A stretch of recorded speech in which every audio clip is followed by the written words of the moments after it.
I am Richard, 68 years old. For my entire life, I built something from nothing.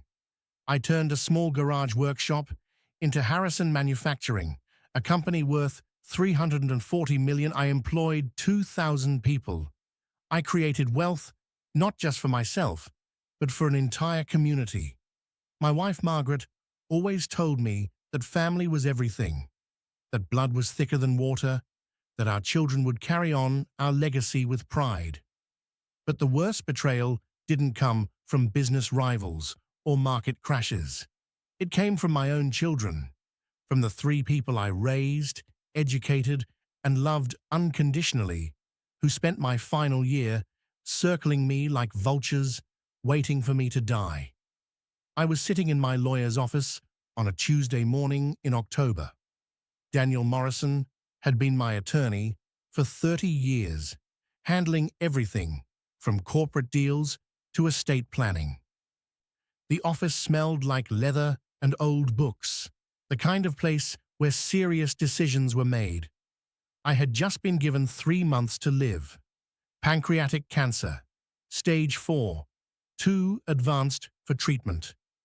The oncologist had delivered the news with practiced sympathy, and I had nodded like I was hearing a weather report. Mr. Harrison, we can make you comfortable. Hospice care, pain management. You should get your affairs in order. Get my affairs in order. Such a polite way of saying, prepare to die. So here I sat, across from Daniel, discussing my will. My estate was substantial. The company, the properties, the investments, the cash. After Margaret passed 2 years ago from a heart attack, everything was mine, to distribute as I saw fit. Richard, we need to discuss the beneficiaries, Daniel said, pulling out the existing will. Your children are currently set to inherit equal shares of the estate. Stephen, Rachel, and Michael. 1/3 each, approximately $113 million per child after taxes and expenses. I looked at the names on the paper. Stephen, my oldest, at 42. Rachel, 40, my only daughter. Michael, 37, my youngest. The children Margaret and I had raised in our home in Westchester, sent to the best schools, given every advantage. The children who, upon hearing of my diagnosis 6 months ago, had shown their true colors in ways that still made my hands shake with rage. I want to change it, I said. Change what? Everything. I want to rewrite the entire will. Daniel's eyebrows went up. Richard, that's a significant decision. Are you sure? Your children are expecting... I know exactly what my children are expecting. That's why I'm changing it. I pulled out a folder I'd brought with me. Inside were documents, printed emails, text message screenshots, recorded phone conversations. Evidence of 6 months of my children's greed, manipulation, and stunning cruelty. Daniel, let me tell you what's been happening since I got diagnosed. Stephen, my eldest, the one I groomed to take over the company, had called me 2 days after my diagnosis. Dad, we need to talk about succession planning.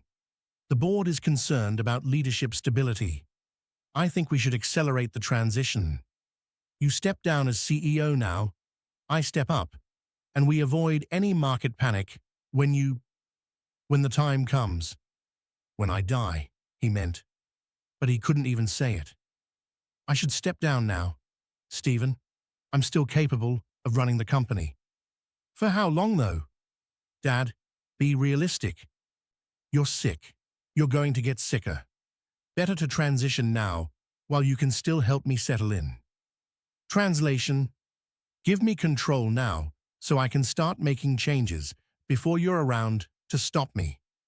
I'd refused, and Stephen had been furious. Rachel, my daughter, the one who used to call me every Sunday just to chat, hadn't called me once since the diagnosis. Not to ask how I was feeling, not to offer support, nothing. Instead, she'd called Daniel directly, trying to get information about the will. I need to know what Dad's planning, she'd told him. I need to make financial decisions. Is he leaving the Hamptons house to all of us? Or can I buy out my brother's shares? What about Mum's jewelry? What about the art collection? Her father was dying, and she was inventory checking his possessions like he was already dead. Daniel had refused to tell her anything, attorney-client privilege, and Rachel had accused him of being unprofessional. Michael, my youngest, had taken a different approach. He'd moved back into the family house, claiming he wanted to help take care of me. In reality, he'd been going through my papers, my files, my financial records. I'd caught him in my study at 2 a.m., going through my desk. Dad, you scared me. I was just looking for... I thought you might need help organizing things. At 2 a.m.? I couldn't sleep. I was worried about you. I wanted to make sure everything was in order. He was looking for asset lists, trying to figure out exactly how much he stood to inherit. I'd changed the locks on my study the next day. For 6 months, this had been my reality. 3 children who couldn't be bothered to ask how I was feeling. If I was in pain, if I was scared. 3 children who saw me as an obstacle between them and wealth they felt entitled to. 3 children who had forgotten that their father was a human being, not an ATM machine with a terminal illness. Show me what you have, Daniel said. I spread out the evidence. Emails between my children, discussing how to maximize their inheritance.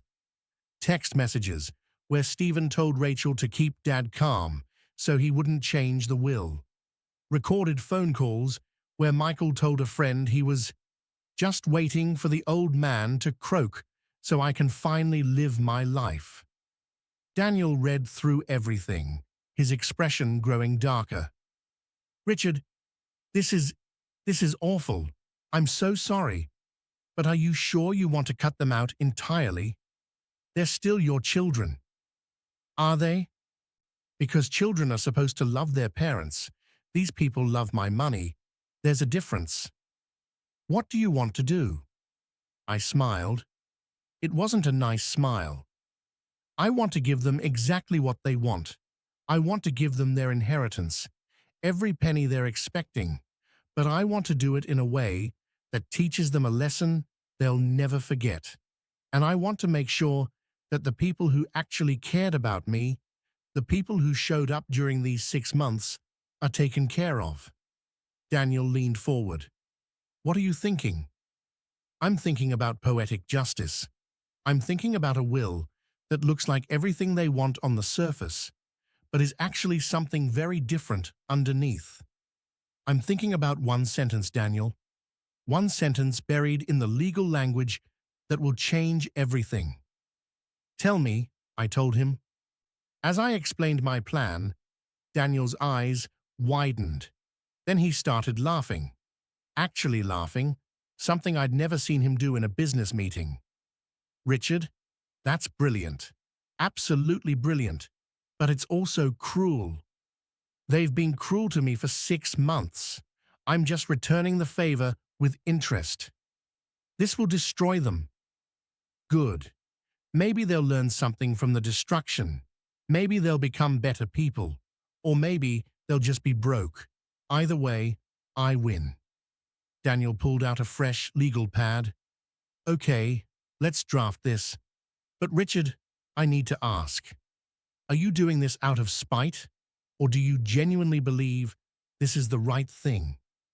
I thought about Margaret, my wife of 42 years, about her funeral 2 years ago, where our children had given touching eulogies about family and love, about how, 6 months after her death, they'd stopped visiting, stopped calling, how they'd only reappeared when they heard I was dying and wanted to make sure they were still in the will. Margaret used to say our children were our greatest achievement. She died believing that. I'm glad she died believing that, because the truth would have broken her heart. Our children are not our greatest achievement, Daniel. they're our greatest disappointment. And I won't die letting them think their behavior is acceptable. I won't die enabling them. Then let's make sure you don't. We spent 4 hours drafting the new will. Every clause carefully worded, every condition precisely stated, and buried in Section 7, subsection C, paragraph 3, was one sentence. 14 words that would detonate like a bomb in the middle of the will reading. 14 words that would take everything my children thought they were getting and transform it into something else entirely. "When do you want to sign it?" Daniel asked. "Now. Today. I don't know how much time I have left. Could be 3 months. Could be 3 weeks. I want this done." We signed it that afternoon. 2 witnesses, both from Daniel's office, neither of whom knew my children. The will was sealed, filed, locked away. "What happens now?" I asked. "Now, you live whatever time you have left, and when you die, I will read this will to your children exactly as written. And Richard?" "Yes?" I almost feel sorry for them. Almost. I went home that evening to my empty house in Westchester, the house where Margaret and I had raised our children, celebrated birthdays and holidays, built a life. It felt hollow now, haunted by ghosts of what my family used to be before money poisoned everything. My phone rang. "Stephen." I almost didn't answer. Then I thought, why not? Let him dig his hole deeper. "Dad, hey, just checking in. How are you feeling?" "Tired. The cancer's progressing." "I'm sorry to hear that. Listen, I wanted to talk to you about something. The company's Q4 projections." "Stephen, I'm dying, and you want to talk about Q4 projections." "I'm just trying to be prepared, Dad. When you're gone, I'll need to step in immediately. I need to understand the numbers. You'll understand them when the time comes. Can you at least tell me what's in the will, just so I can plan appropriately?" "You'll find out when everyone else does. At the reading." Silence. Then, "Are you mad at me about something?"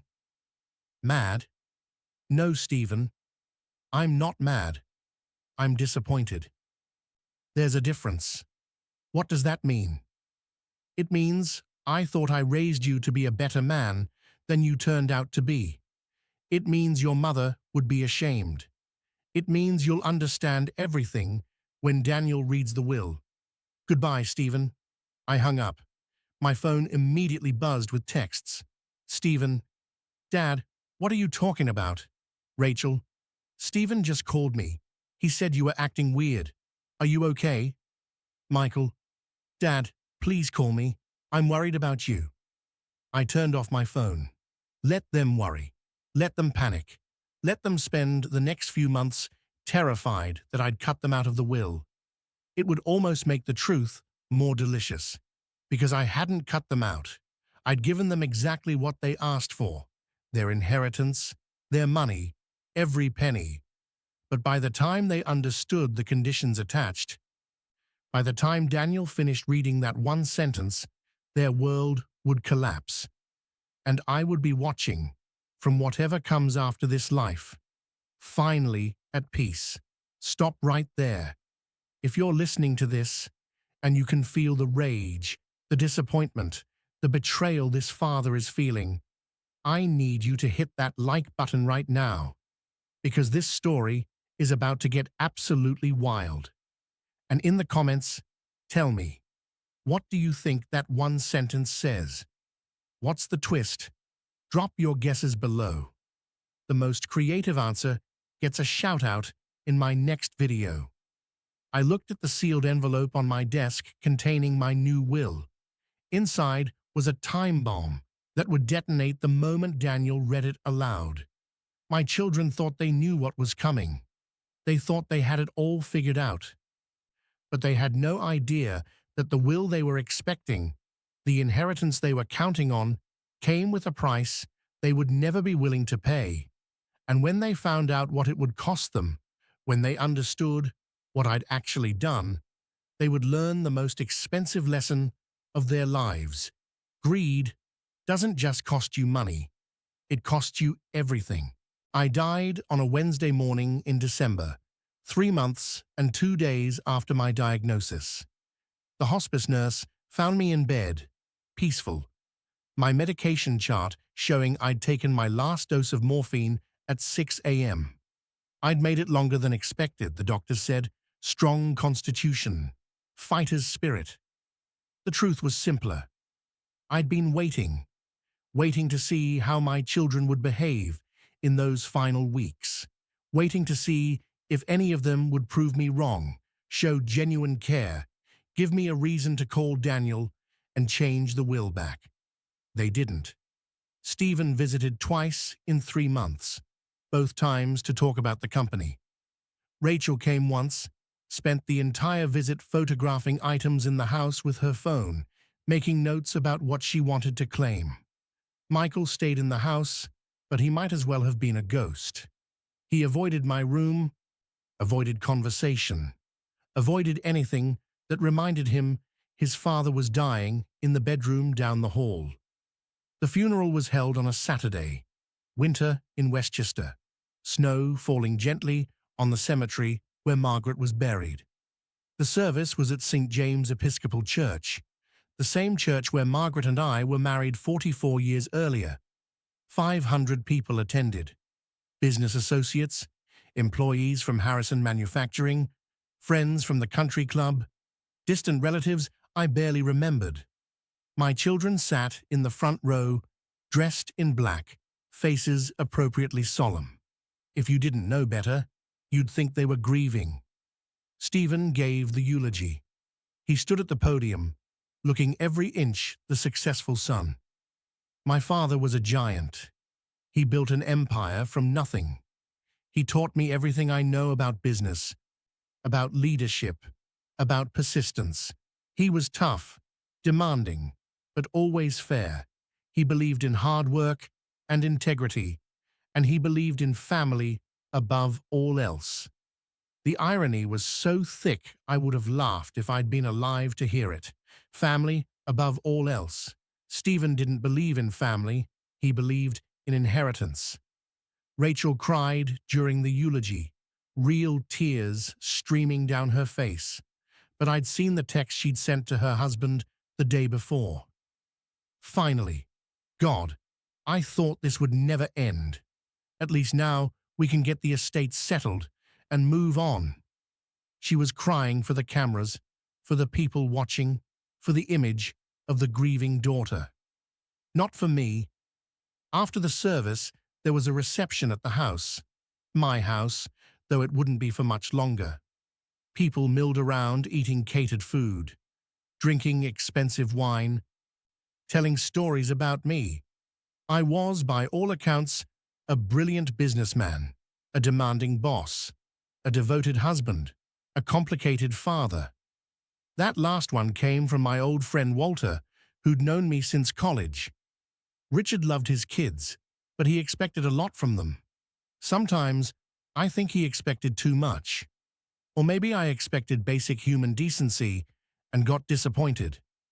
Michael played the host, shaking hands, accepting condolences, talking about how much he'd miss me. But I'd heard the conversation he had with a cousin in my study during the reception. "How much do you think you'll get?" the cousin asked. "Dad's estate is worth about $340 million. 3 kids, so probably $115 million each after taxes. Enough to never work again." Jesus, what are you going to do with it? "First, sell this house. I hate this place. Too many memories. Then travel. I've always wanted to live in Europe, maybe buy a place in Monaco, somewhere with good tax laws." The day after the funeral, Stephen called an emergency board meeting at Harrison Manufacturing. He walked into that boardroom like he owned the place, which, in his mind, he did, or would, as soon as the will was read. "Thank you all for coming," he said to the board members. "I know we're all still processing Dad's death, but the company needs stability. It needs leadership. and I'm here to provide that. Effective immediately, I'm assuming the position of CEO. Charles Wright, the CFO and one of my oldest friends, cleared his throat. Stephen, with all respect, that's not how this works. Your father's shares in the company are part of his estate. Until the will is probated, until we know who controls those shares, we can't make changes to executive leadership. The will is being read next week. We all know Dad left everything to his children. I'm the eldest. I'm the natural successor. Let's not pretend there's any mystery here. There's always mystery until the lawyer reads the will, Charles said carefully. Rachel, meanwhile, had hired a moving company. She showed up at the house with a crew and a list. Margaret's jewelry, the art collection, the antique furniture. She was claiming it all, loading it into a truck before anyone else could object. The housekeeper, Maria, who'd worked for us for 20 years, tried to stop her. Miss Rachel, you can't take these things yet. The will hasn't been read. We don't know what your father wanted. My father wanted his children to have his possessions. I'm his daughter. Therefore, these are mine. What about your brothers? Don't they get a say? They can fight me for it after the will reading. But possession is 9/10 of the law, Maria. And I'm possessing right now. She took $2 million worth of art and jewelry that day. Michael saw the truck, saw what Rachel was doing, and immediately called his lawyer. She's stealing from the estate. I want an injunction. I want her arrested. It's complicated, Michael. She's a beneficiary. Unless someone with standing in the estate objects, like an executor, it's hard to stop her. Fine. When's the will reading? I'll object then. The will reading was scheduled for the following Thursday, 10 days after my death. Daniel had sent formal notices to all 3 children, plus a few other parties I'd included. The reading would take place at his office. Attendance was mandatory for beneficiaries. The day of the reading, my children arrived separately. Stephen came first, in his Tesla, wearing an expensive suit. He looked confident, ready to claim his kingdom. Rachel arrived next, diamonds at her throat, designer handbag worth more than most people's cars. She looked like she was going to a gala, not a will reading. Michael came last, deliberately late, making them wait. Power play. He'd always been the baby, always trying to prove he was equal to his older siblings. Today, he thought, they'd finally see him as an equal inheritors of our father's fortune. They sat in Daniel's conference room, leather chairs around a mahogany table. Daniel's assistant served coffee, water, pastries, nobody touched. The air was thick with tension. Stephen kept checking his watch. Rachel kept checking her phone. Michael kept staring at Daniel's briefcase, where the will presumably waited. Are we waiting for someone else? Stephen asked. Yes, Daniel said. Several other people named in the will. They should be here shortly. Other people? Like who? Dad didn't have siblings. His parents are dead. Who else could possibly be in the will? You'll see. 5 minutes later, the conference room door opened. In walked Charles Wright, the CFO, Maria, the housekeeper, Pastor James from St. James Episcopal Church, Dr. Patricia Morrison, my oncologist, and Samantha, a young woman of about 25 who none of my children had ever seen before. Who are these people? Rachel demanded. Why are they here? Because Richard named them in his will, Daniel said calmly. Everyone named in a will has the right to attend the reading. It's standard procedure. Stephen's face darkened. These are employees, staff. Why would Dad leave them anything? This is a family matter. If Richard left them bequests, it became their matter too. Now, if everyone would please sit, we'll begin. The room settled. My children on one side of the table, looking increasingly uncomfortable. The others on the opposite side, looking confused about why they were there.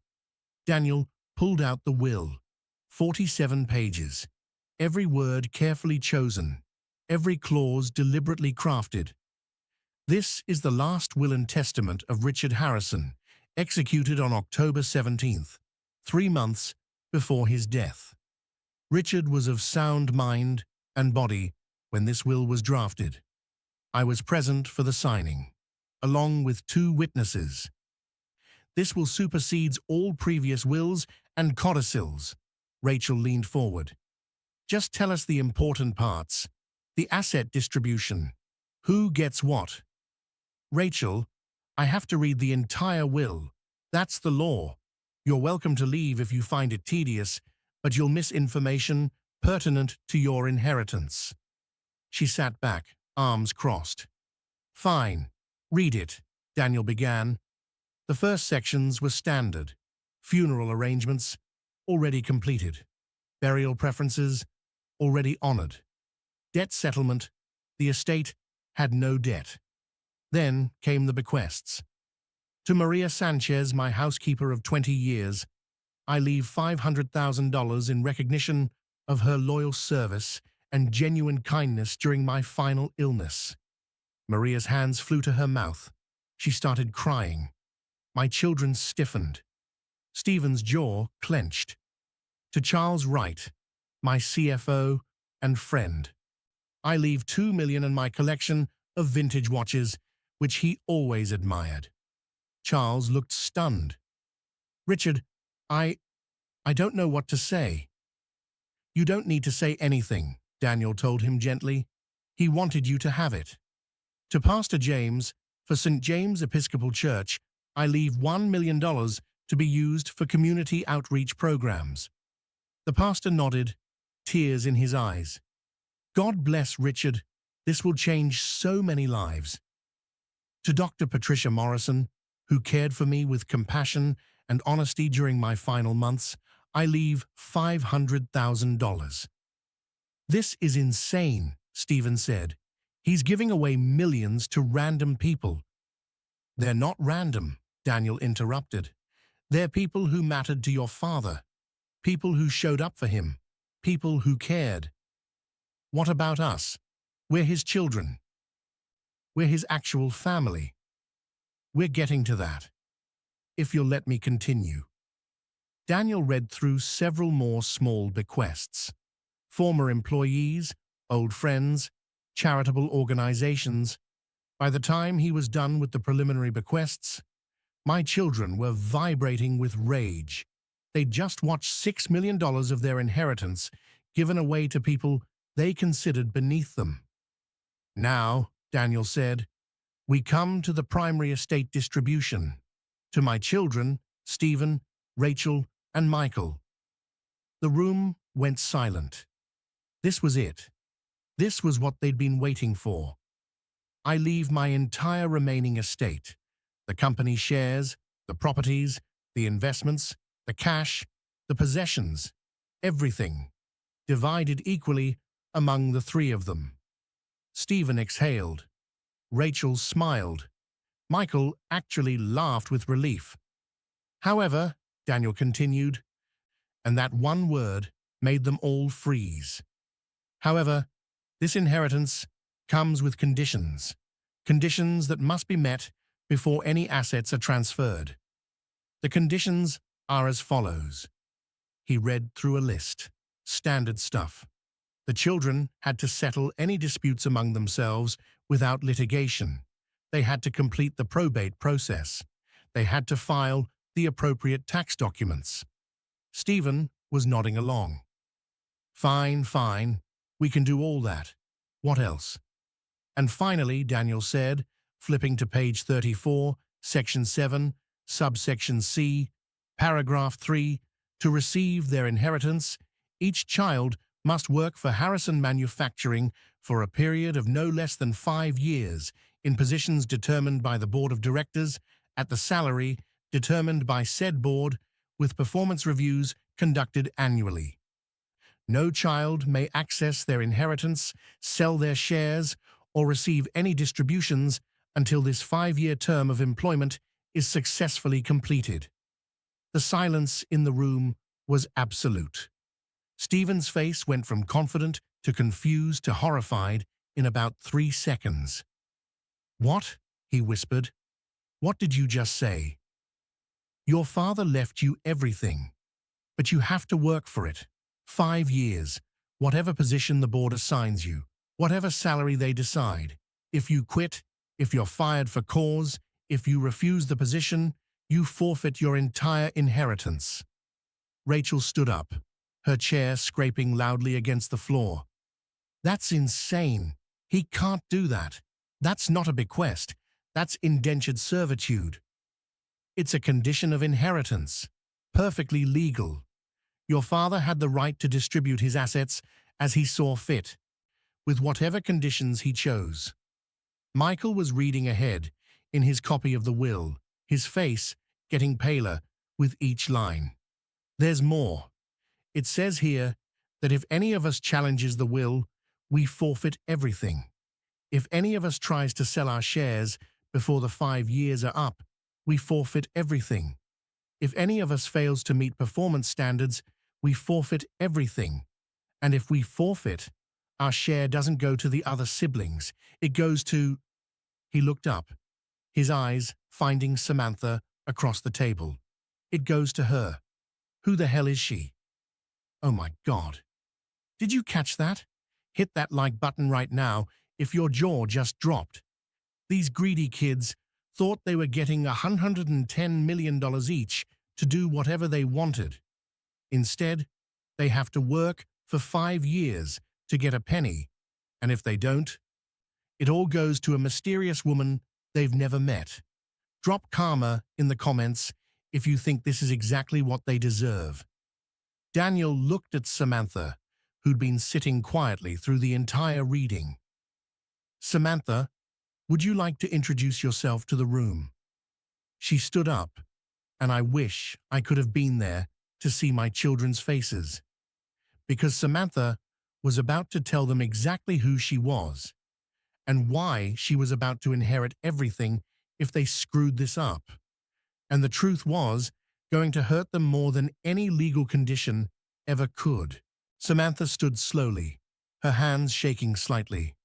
She was young, pretty, with dark hair pulled back in a practical ponytail. She wore a simple dress, nothing designer, nothing expensive. She looked out of place among the wealth and rage in that conference room. "My name is Samantha Harrison," she said quietly. "I'm Richard's daughter." The explosion was immediate. "What?" Stephen roared, standing up so fast his chair fell backward. "That's impossible. Dad didn't have another daughter. This is fraud." "It's not fraud," Daniel said calmly. "Samantha is Richard's biological daughter from a previous relationship. She's 25 years old, and she's been part of Richard's life, quietly, for the past 7 years." Rachel looked like she might throw up. "A previous relationship? Dad cheated on Mom?" "No," Samantha said, her voice stronger now. "I was born before your parents got married. My mother, Jennifer Harrison, was Richard's girlfriend in college. They dated for 3 years. My mum got pregnant during their senior year. Richard didn't know. Mum was scared. Young, she broke up with him without telling him why. She moved across the country, had me, raised me alone. Richard didn't know I existed until 7 years ago." She pulled out a folder, laid photos on the table. A young woman holding a baby. That same baby at various ages.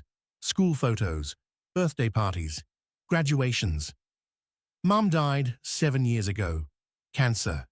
Before she died, she told me about Richard.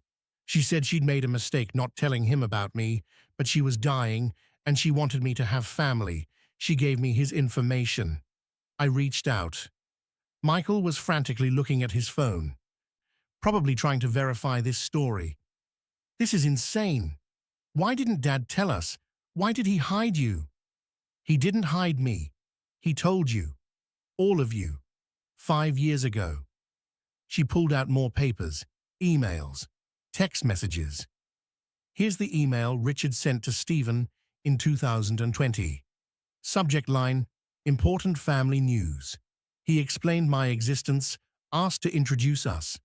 Stephen's response, Dad, I don't have time for your midlife crisis drama. Deal with it yourself. She slid another email across to Rachel. Here's the email to Rachel. Same year, same explanation. Rachel's response, is she asking for money? Because I'm not sharing my inheritance with some random person who shows up claiming to be Dad's kid. Get a paternity test. We did get a paternity test, Samantha continued. 99.97% match. I am his daughter. Richard invited me to Thanksgiving that year, to Christmas, to family events. You all refused to come if I was there. So Richard spent holidays with me separately. He came to my college graduation. He helped me with tuition. He was my father, even though you all pretended I didn't exist. Stephen's face was red. If you're his daughter, why didn't he just say so at the funeral? Why this ambush? Because he knew you'd react exactly like this, with anger, denial, accusations. He wanted to give you one last chance, one opportunity to earn your inheritance by actually working, by showing you could be decent people. And if you couldn't, if you quit, or got fired, or refused, then I inherit everything. All 340 million because, Richard said, if his legitimate children couldn't appreciate what he built, maybe his illegitimate daughter would. The silence was crushing. Then Rachel started laughing. Not happy laughter, hysterical, bitter laughter. This is perfect. This is absolutely perfect. Dad's final revenge. Make us work like peasants for 5 years while dangling our inheritance over our heads, and if we fail, give everything to his secret love child. This is sick. This is psychological torture. This is consequence, Samantha said quietly. For 6 months, you treated your dying father like an ATM machine. You didn't visit. You didn't care. You just counted your money before he was even dead. Maybe if you'd been there for him, actually been his children, this will would look different. But you weren't. And I was. I visited every week. I held his hand when he was in pain. I read to him when he couldn't sleep. I was his daughter. In all the ways that matter, you were just his heirs. Stephen turned on Daniel. We're challenging this. This whole will is clearly the product of undue influence. This woman manipulated him, got him to change the will when he was dying and vulnerable. Stop, Daniel said firmly. I have medical records proving Richard was of sound mind when he executed this will. I have multiple witnesses. I have his own testimony, which I recorded on video explaining his reasoning. If you challenge this will, Stephen, you forfeit your inheritance immediately. Is that what you want? Michael slumped in his chair. 5 years. 5 years of working at the company. What kind of positions are we talking about? What kind of salary? The board of directors will decide. But I can tell you that Richard left very specific guidelines. The positions will be appropriate to your skill sets, but not glamorous. The salaries will be fair market value for those positions, but not executive level. You'll be working class, Michael. For the first time in your lives, all of you will be working class. Rachel was crying now. Real tears, not performance tears. I can't work for 5 years. I have a life. I have plans. I was going to buy a gallery. I was going to open a business. I can't put my life on hold for 5 years just to prove something to my dead father. Then don't, Daniel said. Walk away. Forfeit. Let Samantha have it all. That's your choice. Pastor James who'd been silent through all of this, cleared his throat. "May I say something?" Everyone turned to look at him. "I knew Richard for 20 years. He came to church every Sunday, even after Margaret died. And I watched him become more and more heartbroken over his relationship with his children. He tried. God knows he tried. But every attempt at connection was rebuffed. Every invitation declined. Every conversation turned into negotiations about money." He looked at Stephen, Rachel, and Michael. "Richard didn't write this will to punish you. He wrote it to save you. He believed that if you actually had to work, if you actually had to earn something instead of inheriting it, you might become the people he'd hoped you'd be. People of character, people of substance, people who understand that wealth without purpose is empty." "Save your sermon," Stephen snapped. "This is about money, not morality, and we're being robbed by our father's bastard daughter and his enabling lawyer." "Stephen, that's enough," Charles Wright said. The CFO stood up, his face hard. "I've been silent because this wasn't my place to speak, but I can't listen to this anymore. Your father was a good man. Not perfect, but good. And he built that company from nothing. He worked 16-hour days for 30 years. He employed thousands of people. He created wealth not just for himself, but for an entire community. And you, Stephen, you think you deserve to just step in and take over. You've never worked a hard day in your life. You've never sacrificed. You've never built anything. You've just waited for your father to die so you could cash in." Charles turned to Rachel. "And you, Rachel, your mother's jewelry, the art collection. You loaded them into a truck before your father was cold in the ground. You didn't think about what they meant to him, what memories they carried. You just thought about their resale value." Then to Michael. "And you, Michael, living in that house, going through his papers at 2 a.m., counting your inheritance while your father was dying upstairs. Do you have any idea how that hurt him? How alone he felt?" "You don't get to judge us," Rachel said. "You're an employee. This is family business. I was Richard's friend, more than you ever were, and I'm going to honor his wishes by making damn sure this will is executed exactly as written." Charles looked at Daniel. "When do they start work?" "Technically, immediately, but I'll give them a week to decide if they're actually going to accept the conditions. If they all decline, Samantha inherits. If some accept and some decline, those who decline forfeit to those who don't. The math gets complicated, but the principle is simple: work or walk away." Daniel closed the will. "I need answers by next Thursday. Come to my office individually and tell me your decision. Accept the conditions or forfeit your inheritance. Those are the only options." Stephen stood up, grabbed his copy of the will, and stormed out without another word. Rachel followed, her face streaked with tears and rage. Michael lingered for a moment, staring at Samantha. "Did you plan this? Did you manipulate our father into this?" Samantha met his gaze steadily. "I loved him, that's all.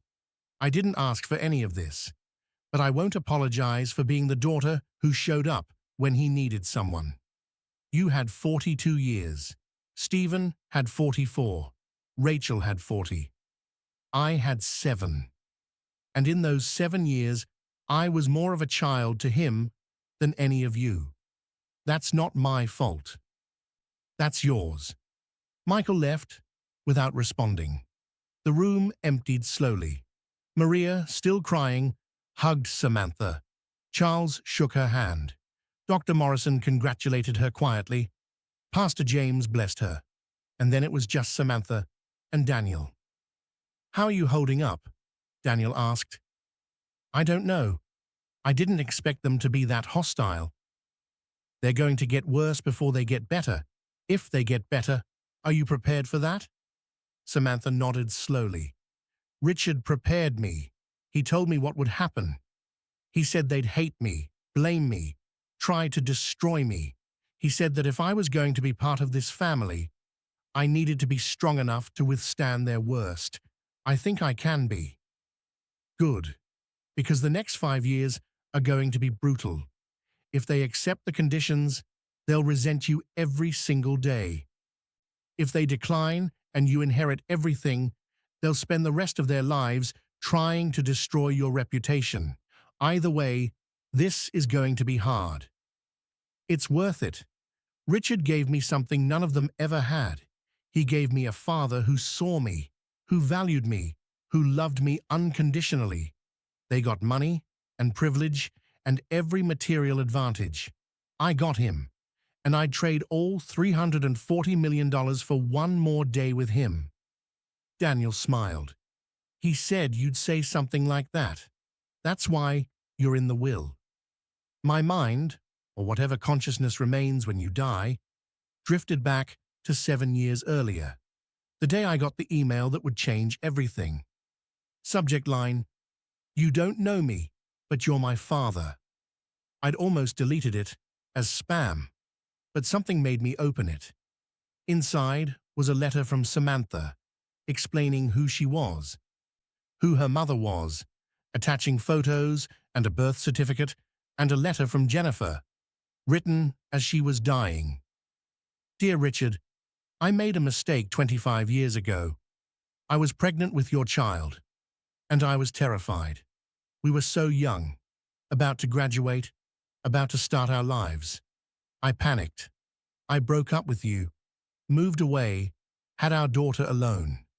I told myself I was protecting you, giving you the chance to succeed without being tied down, but I was really just being a coward. Our daughter's name is Samantha. She's brilliant, kind, everything good about both of us. She deserves to know her father. I'm dying, Richard. Pancreatic cancer, stage 4. I don't have long. My last wish is that you'll meet her, get to know her, be the father I never let you be. I'm sorry for the years I stole from both of you. I hope it's not too late. Jennifer. I'd sat at my desk for an hour, just staring at that email. A daughter. I had another daughter. Margaret had been gone for 6 months. The heart attack sudden and devastating. I'd been lost without her, going through the motions of life, but not really living. And suddenly, I had a reason to live. A daughter who wanted to know me. I'd called Samantha that night. We talked for 2 hours. I learned about her childhood in Colorado, her mother's strength raising her alone, her college plans, her dreams. She was studying business at Columbia. She loved art like I did. She had my sense of humor, my stubbornness.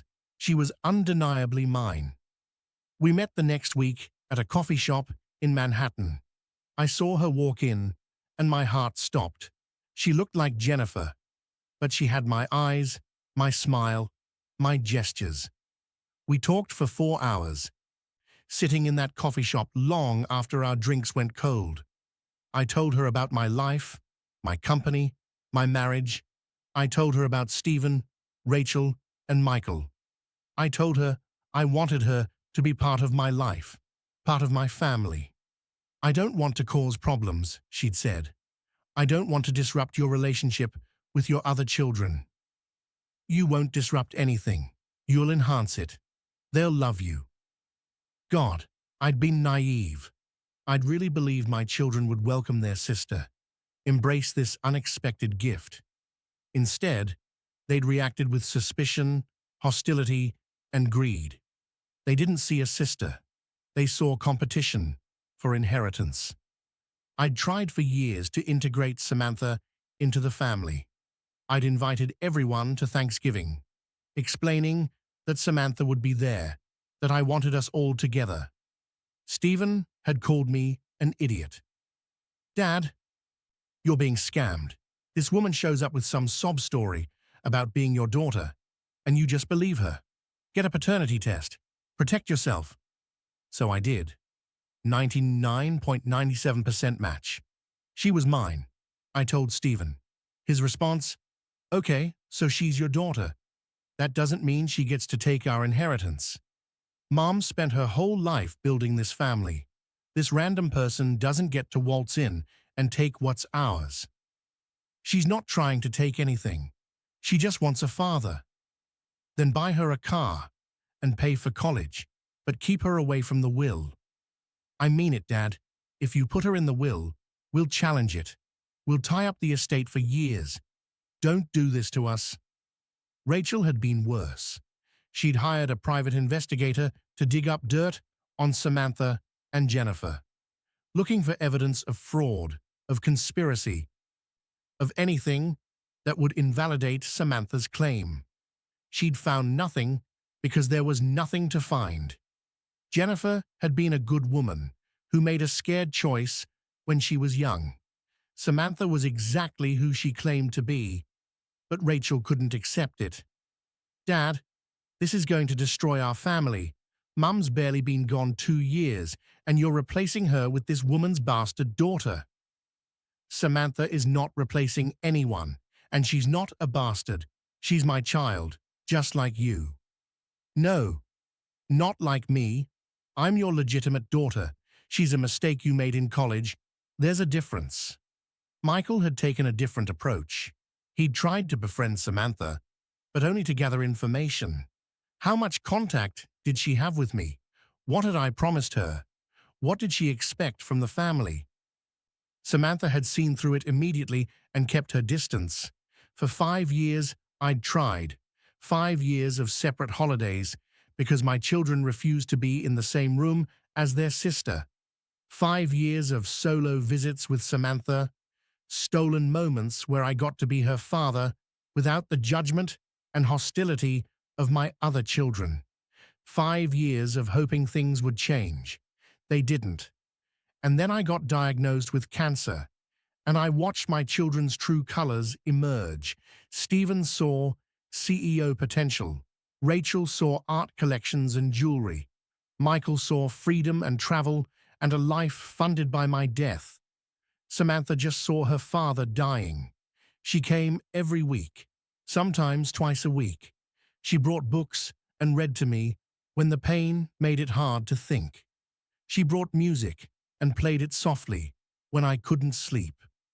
She brought photos from her childhood and told me stories about growing up without me, filling in the gaps, giving me the memories I'd missed.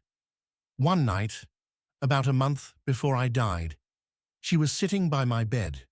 I was having a bad night, the morphine not quite cutting through the pain. "Tell me about your mother," I'd said. "Tell me about Jennifer." Samantha had smiled through tears. She was strong. She worked 3 jobs to put me through school. She never complained, never made me feel like I was a burden. She loved you, you know. She talked about you sometimes, about how smart you were, how funny. She said breaking up with you was the worst decision she ever made. Why didn't she tell me? Why didn't she give me the chance to be your father? She was scared. Her parents were strict, religious. They would have disowned her for getting pregnant out of wedlock. She thought she was protecting both of us. She didn't know she was stealing 25 years from us. I'd reached for Samantha's hand. "I have a confession to make." "What?" "I'm changing my will. I'm leaving conditions for Stephen, Rachel, and Michael. If they can't meet those conditions, everything goes to you." "Richard, no. That will cause so much conflict." "Good. Let there be conflict. They need to learn that inheritance isn't automatic, that family isn't just biology, that love and loyalty matter more than last names on legal documents. And if they can't learn that, if they can't step up and be better people, then you deserve the inheritance more than they do." "I don't want your money," Samantha had said. "I want my father." "I know. That's exactly why you're in the will, because you don't want the money. You want me.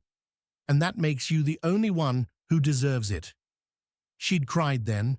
We'd both cried. And I'd made my decision. The will would have conditions. Tough conditions. Work for it conditions. And if my children couldn't rise to the challenge, if they couldn't prove they were worthy of the empire I'd built, then Samantha would inherit it all. Not because she was better than them, but because she was the only one who loved me for me, not for what I could give her. Can we talk about this for a second? Richard had 3 children who got everything their whole lives. Samantha got nothing for 25 years. She had a single mom working 3 jobs, and she turned out to be the only one with a heart. Hit that like button if this story is breaking you right now. And comment, Samantha deserves it, if you think she should inherit everything. Let's see how many people are Team Samantha. Back in the present, Samantha was leaving Daniel's office when her phone rang. Unknown number. She almost didn't answer. Then she did. Hello? A voice she didn't recognize, cold and threatening. You have 1 week to convince Daniel to void that will, or we're going to destroy you. We'll expose you as a fraud, a con artist, a gold digger who manipulated a dying man. We'll ruin your name, your career, your life. Walk away from the inheritance or face the consequences. The line went dead. Samantha stood on the street, her hands shaking, and realized the war Richard had prepared her for had just officially begun. The week before, the deadline was chaos. Stephen hired 3 different law firms to review the will, looking for loopholes, challenges, any way to break the conditions. Every firm told him the same thing. The will was airtight. Richard had been of sound mind. The conditions were legal. Challenging it would result in automatic forfeiture. There has to be something, Stephen insisted to his lead attorney, Martin Pierce. Undue influence, coercion, something. There's nothing, Martin said firmly. Your father planned this meticulously. He had medical evaluations proving his competency. He had multiple witnesses. He had video testimony explaining his reasoning. Stephen, I'm telling you as your lawyer and your friend, you have 2 choices. Accept the conditions and work for 5 years, or walk away and let your sister have it all. She's not my sister. The DNA test says otherwise, and a judge will agree. This is a losing battle. Stephen went home to his penthouse apartment in Tribble and drank a bottle of scotch. 30-year-old Macallan, $3,000 a bottle. He could afford it now, barely. He'd been living off his salary from the company, $450,000 a year as COO, a position his father had given him 5 years ago, a position he'd assumed would lead to CEO when Richard died. Instead, Charles Wright was now interim CEO, and Stephen was facing a choice: take a massive pay cut and work like a common employee, or forfeit $113 million. Rachel was having an equally bad week. The art and jewelry she'd taken from the house turned out she couldn't sell it. The will specified that all household property was part of the estate, and removing it before probate was technically theft. Daniel had filed a motion requiring her to return everything or face criminal charges. She'd returned it, furious and humiliated, and her husband was not taking it well. You told me we'd have $110 million by now, Marcus said. He was a wealth manager, someone who married Rachel specifically because she was an heiress. Instead, you have to work for 5 years at some degrading job just to get the money? This is unacceptable. What do you want me to do? Walk away from $113 million? I want you to figure out a way to break the will, get a better lawyer, find something, anything. There's nothing to find, Rachel screamed. My father was brilliant and vindictive, and he planned this perfectly. We're screwed. Marcus looked at his wife with cold calculation. 5 years is a long time. Rachel, I'm not sure our marriage will survive 5 years of you working a regular job while we can't access your inheritance. Are you threatening to leave me? I'm stating facts. I married you for a lifestyle. If that lifestyle doesn't materialize, I need to reconsider my options. Rachel realized in that moment that her husband was exactly like her. He didn't love her. He loved her money. And without immediate access to that money, she was worthless to him. The irony wasn't lost on her. Michael was dealing with his own crisis. He'd been living in the family house rent-free, no job, no responsibilities, just waiting for his father to die so he could inherit and travel the world. Now, he was being told he'd have to work for 5 years in a job chosen by a board that definitely didn't like him, at a salary that wouldn't support his lifestyle. He'd called his friends, the ones he'd been making plans with. Monaco is off. Europe is off. Everything is off for at least 5 years. Bro, just don't do it, his best friend Tyler said. Walk away. $113 million isn't worth 5 years of your life. But if I walk away, I get nothing. Zero. My sister gets everything. Your sister who you've never met? Who cares? You're 37. You can build your own life. With what money? I have $14,000 in my bank account. That's it. Everything I have came from Dad. If I walk away from this, I'm broke. Then get a job like a normal person. I don't want to be a normal person, Michael had shouted. I was supposed to be rich. That was the plan. Born rich, stay rich, die rich. I'm not equipped for anything else. Wednesday night, Samantha received another threatening call. Tomorrow's the deadline. Tell Daniel you're withdrawing from the will. Tell him you don't want the inheritance. If you don't, we're releasing a story to the press. Gold-digging mistress's daughter cons dying man out of fortune. Complete with falsified evidence. Your reputation will be destroyed by Friday. Who is this? Samantha demanded. Someone who has much more to lose than you do. Walk away, or we'll make sure you regret it. She called Daniel immediately. They're threatening me, whoever they are. Probably Stephen, maybe all three of them together. What kind of threats? She told him. Daniel's voice hardened. Don't respond, don't engage. Let them make their move. Everything they're threatening is defamation, and we'll sue them into oblivion if they try it. But Samantha, I need to ask, are you sure you want to go through with this? Because it's going to get worse. Much worse. I'm sure. Richard wanted this. He wanted them to either step up or step aside. I'm not going to let them bully me into abandoning his wishes. Good. Because tomorrow, they have to make their choice. And I have a feeling at least one of them is going to surprise us. Thursday morning, Daniel's office. Stephen arrived first, at 9 a.m. sharp. He sat across from Daniel, his face haggard. He'd clearly not slept. I'll do it, he said. I'll accept the conditions. You're sure? No, I'm not sure about anything. But I've spent the last week talking to lawyers, financial advisors, even a therapist, and they all say the same thing. $113 million is worth 5 years of my life. Even if those 5 years are humiliating. Daniel pulled out the acceptance papers. You understand what you're agreeing to?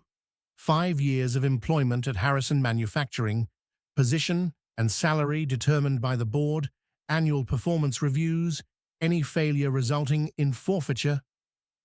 I understand. The board meeting is scheduled for next Monday. They'll assign your position then.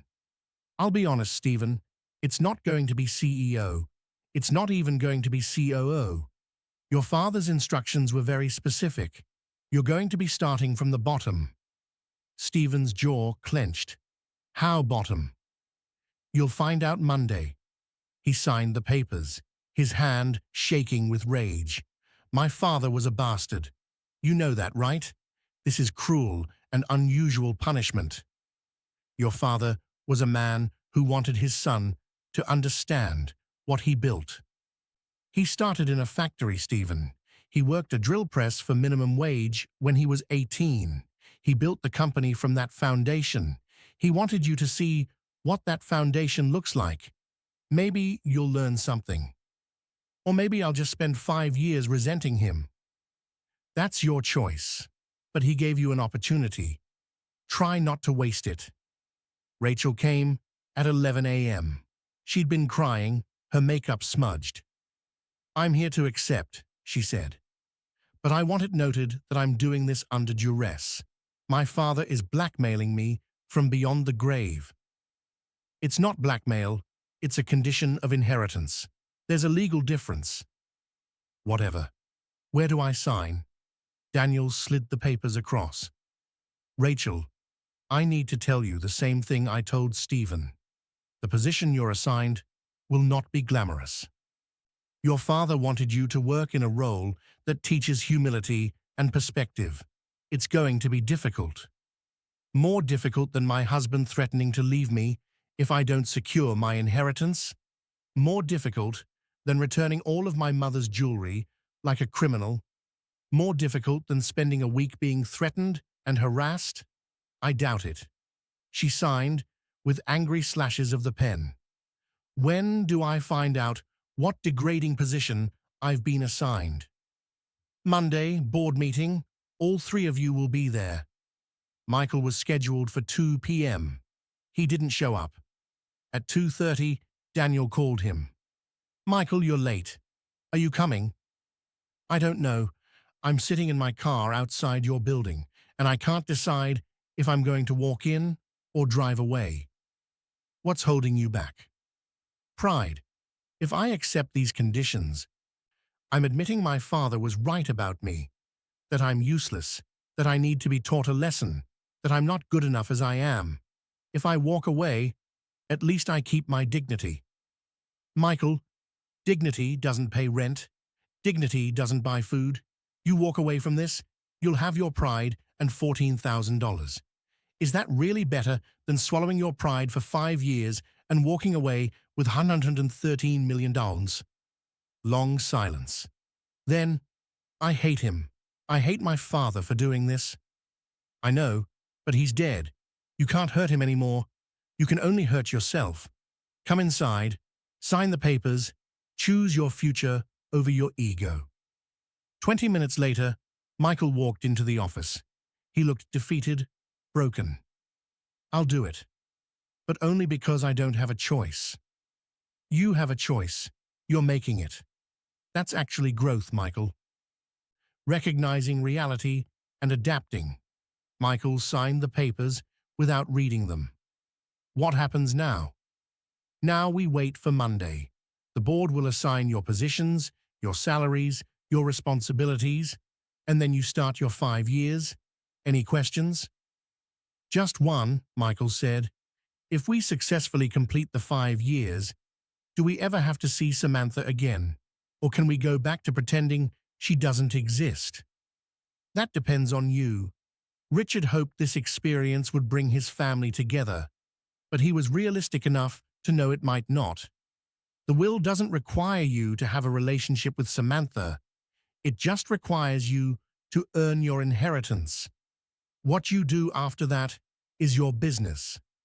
After Michael left, Daniel called Samantha. They all accepted, Stephen, Rachel, and Michael. They're all going to work for their inheritance. How do they seem? Angry, resentful, defeated, but committed, at least for now. The real test comes Monday when they find out what jobs they've been assigned. That's when things could fall apart. What did Richard tell the board to give them? Daniel smiled. Stephen is going to be a quality control inspector on the factory floor. 8-hour shifts, $42,000 a year, inspecting parts for defects. Rachel is going to be in customer service, handling complaints and returns, $38,000 a year. Michael is going to be in the warehouse, shipping and receiving, manual labor, $35,000 a year. Oh my God, they're going to lose their minds. Probably, but those were Richard's instructions. He wanted them to see the company from the ground up, to meet the people who actually do the work, to understand what it means to earn a paycheck instead of inheriting wealth. If they survive this, if they actually complete 5 years, they'll be different people. And if they don't survive it, then you inherit everything. And you can rebuild the family Richard wanted, even if it's just you. Monday morning, the board meeting. All 3 children sat in the conference room at Harrison Manufacturing, surrounded by board members who had watched them grow up. Charles Wright called the meeting to order. Stephen, Rachel, Michael, thank you for coming. As you know, your father's will requires you to work for this company for 5 years. The board has carefully considered what positions would best serve both the company and your personal development. Stephen leaned forward. Let's just get this over with. What's my position? Quality Control Inspector, Factory Floor B. You'll be inspecting parts for defects, ensuring they meet our standards. It's detail-oriented work, requiring precision and consistency. 8-hour shifts, $42,000 annual salary. The room went silent. Then Stephen started laughing. You're joking. You're actually joking. I have an MBA from Wharton. I've been COO of this company, and you want me to inspect parts on a factory floor? We're not joking, Charles said calmly. This was your father's explicit instruction. He felt you needed to understand the foundation of what we build here. Every part that leaves our factory has been inspected by people making $40,000 a year. Your father started as one of those people. He wanted you to walk in his shoes. This is humiliation. This is designed to break me. This is designed to teach you. Whether you learn is up to you. You start tomorrow, 7 a.m. shift. Report to Floor Supervisor Martinez. Rachel was next. Customer Service Representative. You'll be handling complaints, processing returns, solving problems for our clients. $38,000 a year. You start Wednesday after 2 days of training. Rachel's face was white. Customer service? I have a degree in art history from Yale. I've curated gallery shows. I've worked with million-dollar collections. And you want me to answer phones and deal with angry customers? Yes, said board member Patricia Torres. Because your father believed you needed to develop empathy. Customer service teaches you to listen, to problem solve, to care about people's needs. Skills you've never demonstrated. This is a punishment, Rachel whispered. This is an opportunity, Patricia corrected. Don't waste it. Michael got his assignment last. Warehouse shipping and receiving. You'll be loading trucks, managing inventory, moving boxes, physical labor, $35,000 a year, benefits included. You start Thursday after safety training. Michael just stared. $35,000 a year. I spend more than that on vacations. Not anymore, Charles said. Michael, your father believed hard work built character. You're going to learn if he was right. You start at 6 a.m. Dress in work clothes. Steel-toed boots required. After the assignments were given, Stephen stood up. I want to go on record saying, this is elder abuse.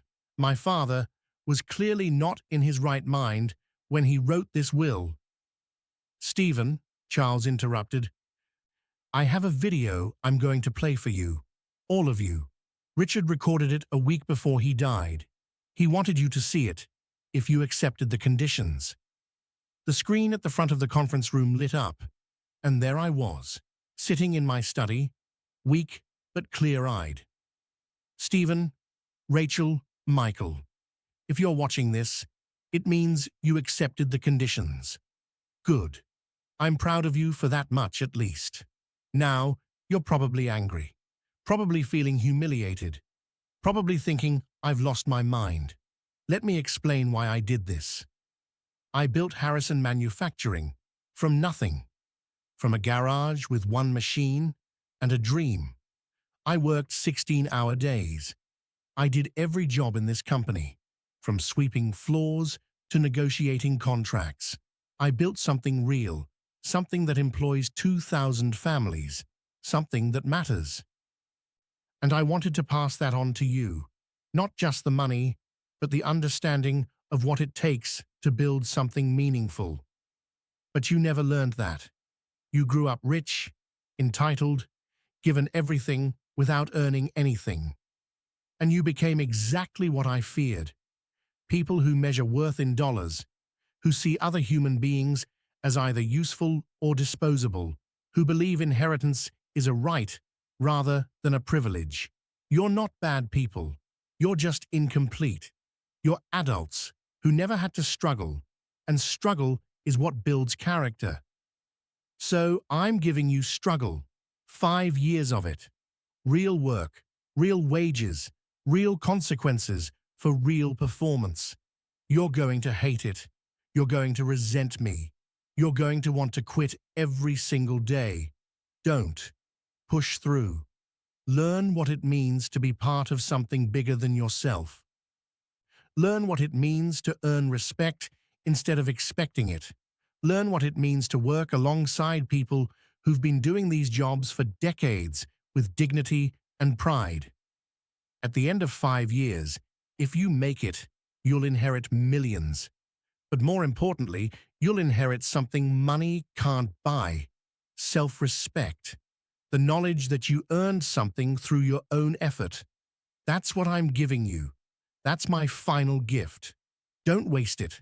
I love you, I always have. That's why I'm doing this.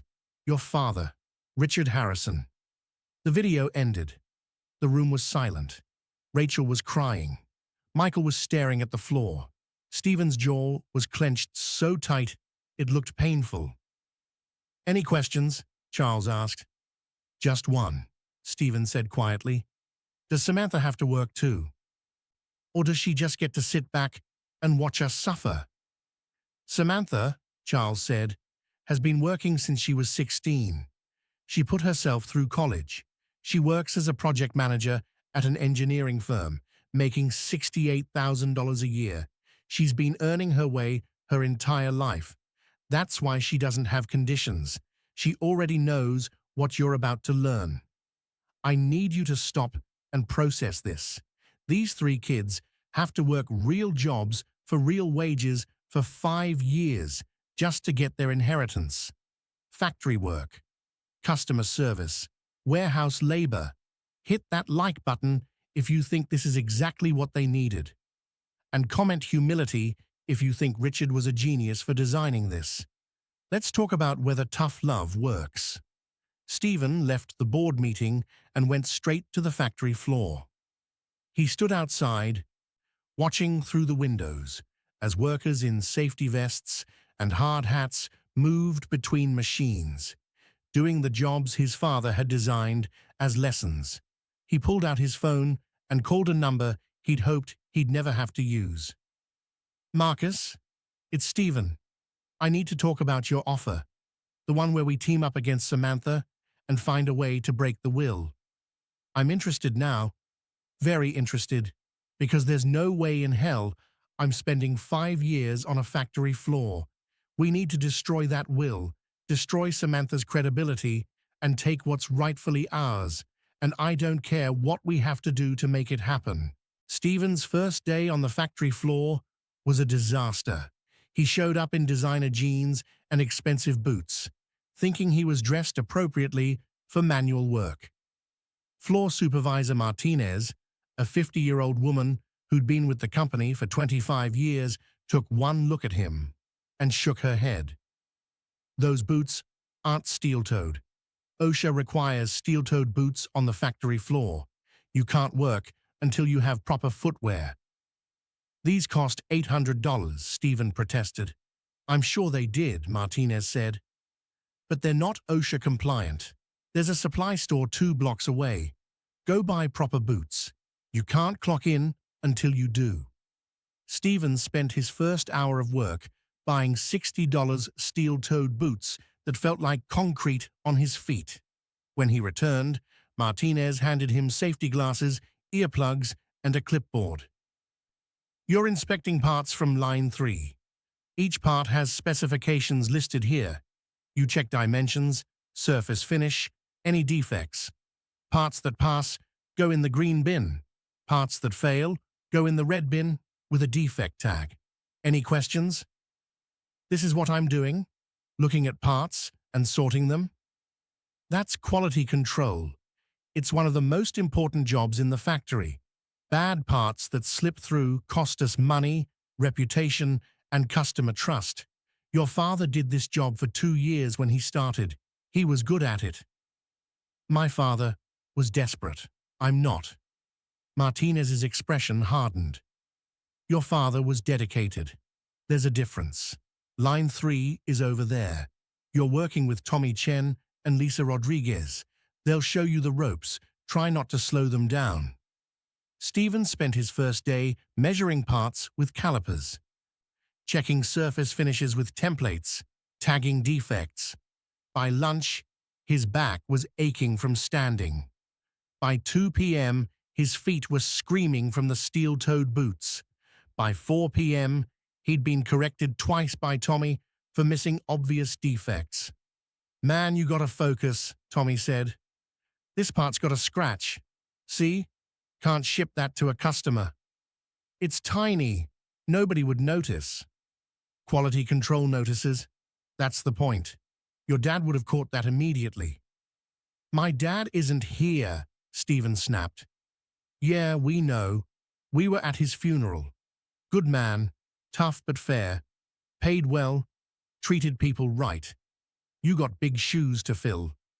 Stephen wanted to scream that he wasn't trying to fill his father's shoes. He was just trying to survive 5 years of this hell. But he kept his mouth shut and kept working. By the time his shift ended at 3:30 p.m., Stephen was exhausted. He'd been on his feet for 8 hours, checking thousands of parts, and all he had to show for it was $168 in pre-tax wages and a new appreciation for how much work went into manufacturing. Rachel's experience in customer service was equally brutal. Her first day, she fielded 47 phone calls. Angry customers, confused customers, customers whose orders were delayed, damaged, or wrong. Every call required patience, problem-solving, and the ability to stay calm while being verbally abused. Ma'am, I understand you're frustrated, Rachel said for the 15th time that day. Let me look into your order and see what happened. I don't want you to look into it. I want you to fix it. I ordered parts 3 weeks ago, and they still haven't arrived. This is unacceptable. Rachel pulled up the order.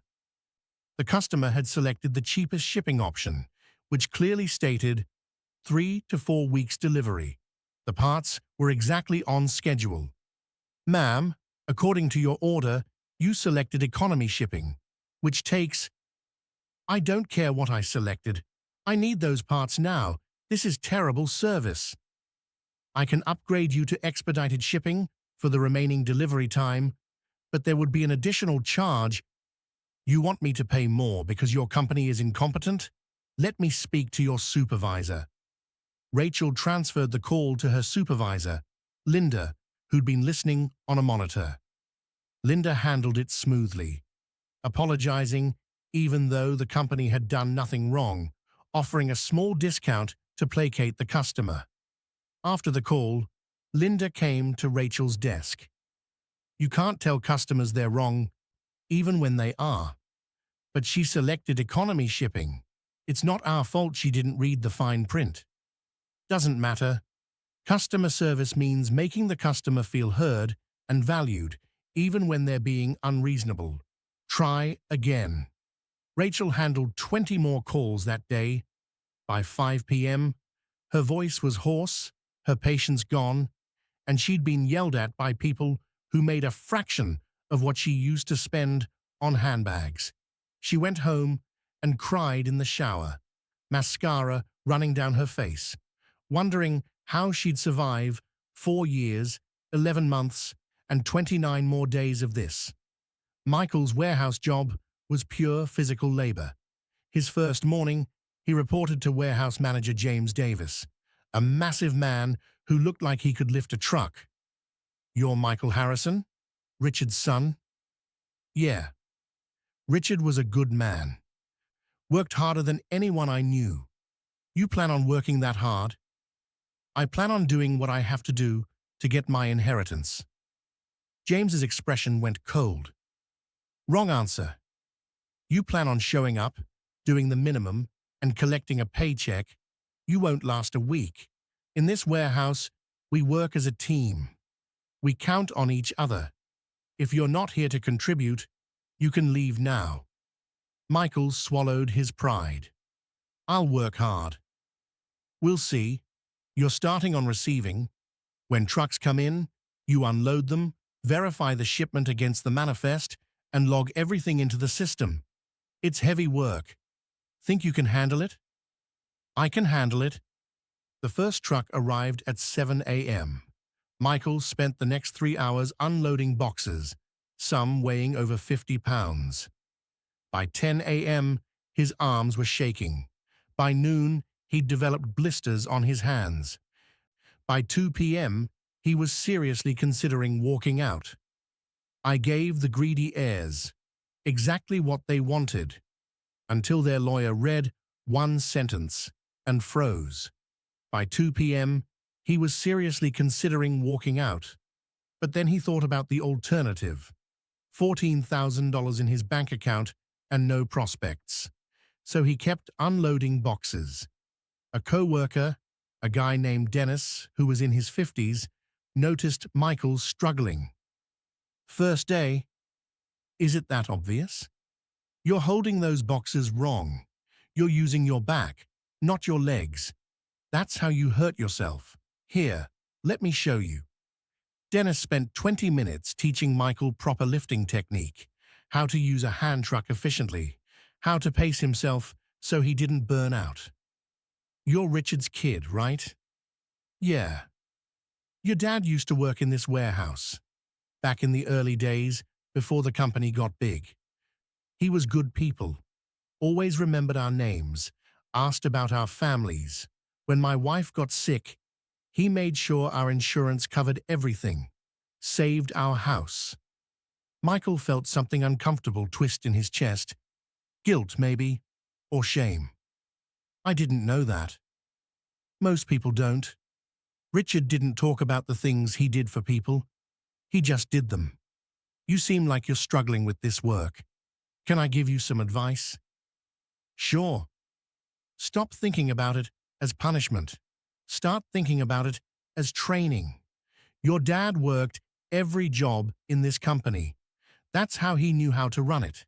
He understood what every person did because he'd done it himself. If you survive these 5 years, you'll have that same understanding. That's valuable. Or I'll just have 5 years of misery and a bad back," Michael muttered. Dennis laughed. "Maybe both, but at the end, you'll have $113 million and the knowledge that you earned it. That's more than most people get." Michael went home that night barely able to move. Every muscle ached. He took 3 ibuprofen and collapsed on his couch. His phone buzzed. A text from Stephen. "Emergency meeting. Your place, 8 p.m. Don't tell anyone." At 8 p.m., Stephen and Rachel showed up at Michael's apartment. They looked as exhausted as he felt. "We need to talk," Stephen said, closing the door. "About?" "About ending this nightmare. I've been talking to Marcus, Rachel's husband. He knows some people, lawyers who specialize in breaking wills, private investigators who dig up dirt, PR firms that destroy reputations. We can fight this. The will says, if we challenge it, we forfeit," Michael said. "We're not challenging the will directly. We're challenging Samantha's right to be in it." If we can prove she manipulated Dad, that she unduly influenced him, that she's a fraud, then her portion gets invalidated. And if her portion is invalidated, the conditions tied to her inheritance disappear too. Rachel leaned forward. Marcus found something. Samantha's mother, Jennifer, she was investigated for fraud 20 years ago. Some scheme involving fake charity donations. The charges were dropped, but the investigation happened. That's not someone you trust. That's someone who raises a daughter who knows how to scam people. That's a huge stretch, Michael said. Is it? Think about it. Random woman contacts our dying father, claims to be his daughter, produces a convenient paternity test, worms her way into his life. And suddenly, he's changing his will to make her the alternate beneficiary. That's a classic long con. The paternity test was real. I saw the results. Tests can be faked. For enough money, anything can be faked. We hire the right investigators. Dig deep enough, we'll find something. Some inconsistency, some lie, some evidence that she's not who she claims to be. And if we don't find anything, Michael asked, because I'm not convinced she's lying. I met her at the will reading. She didn't seem like a con artist. She seemed genuine. She's supposed to seem genuine, Rachel snapped. That's how cons work. God, Michael, you're so naive. This woman is stealing our inheritance. And you're defending her. I'm not defending her. I'm just saying maybe Dad was telling the truth. Maybe she is his daughter. Maybe she did show up for him when we didn't. And maybe we deserve these conditions because we were terrible children. The room went silent. Stephen stared at Michael like he'd grown a second head. You're serious? You actually think we deserve this, don't you? Stephen, you ignored Dad for years unless you wanted something. Rachel, you were measuring Mum's jewelry for resale value before Dad was cold. I was going through his papers at 2 a.m. looking for asset lists. We were horrible. And Dad knew it. That's why he wrote the will this way. So what? Stephen said. So we made mistakes. So we weren't perfect. That doesn't mean we deserve to be humiliated for 5 years while some stranger swoops in and takes our inheritance. She's not a stranger. She's our sister. She is not our sister, Rachel said viciously. She's Dad's mistake. A reminder that he wasn't perfect either, and I'm not letting her take what's rightfully ours. So here's what's happening. Marcus has already hired a private investigator. We're digging into Samantha's past, her mother's past, looking for anything we can use. And when we find it, and we will find it, we're going to expose her.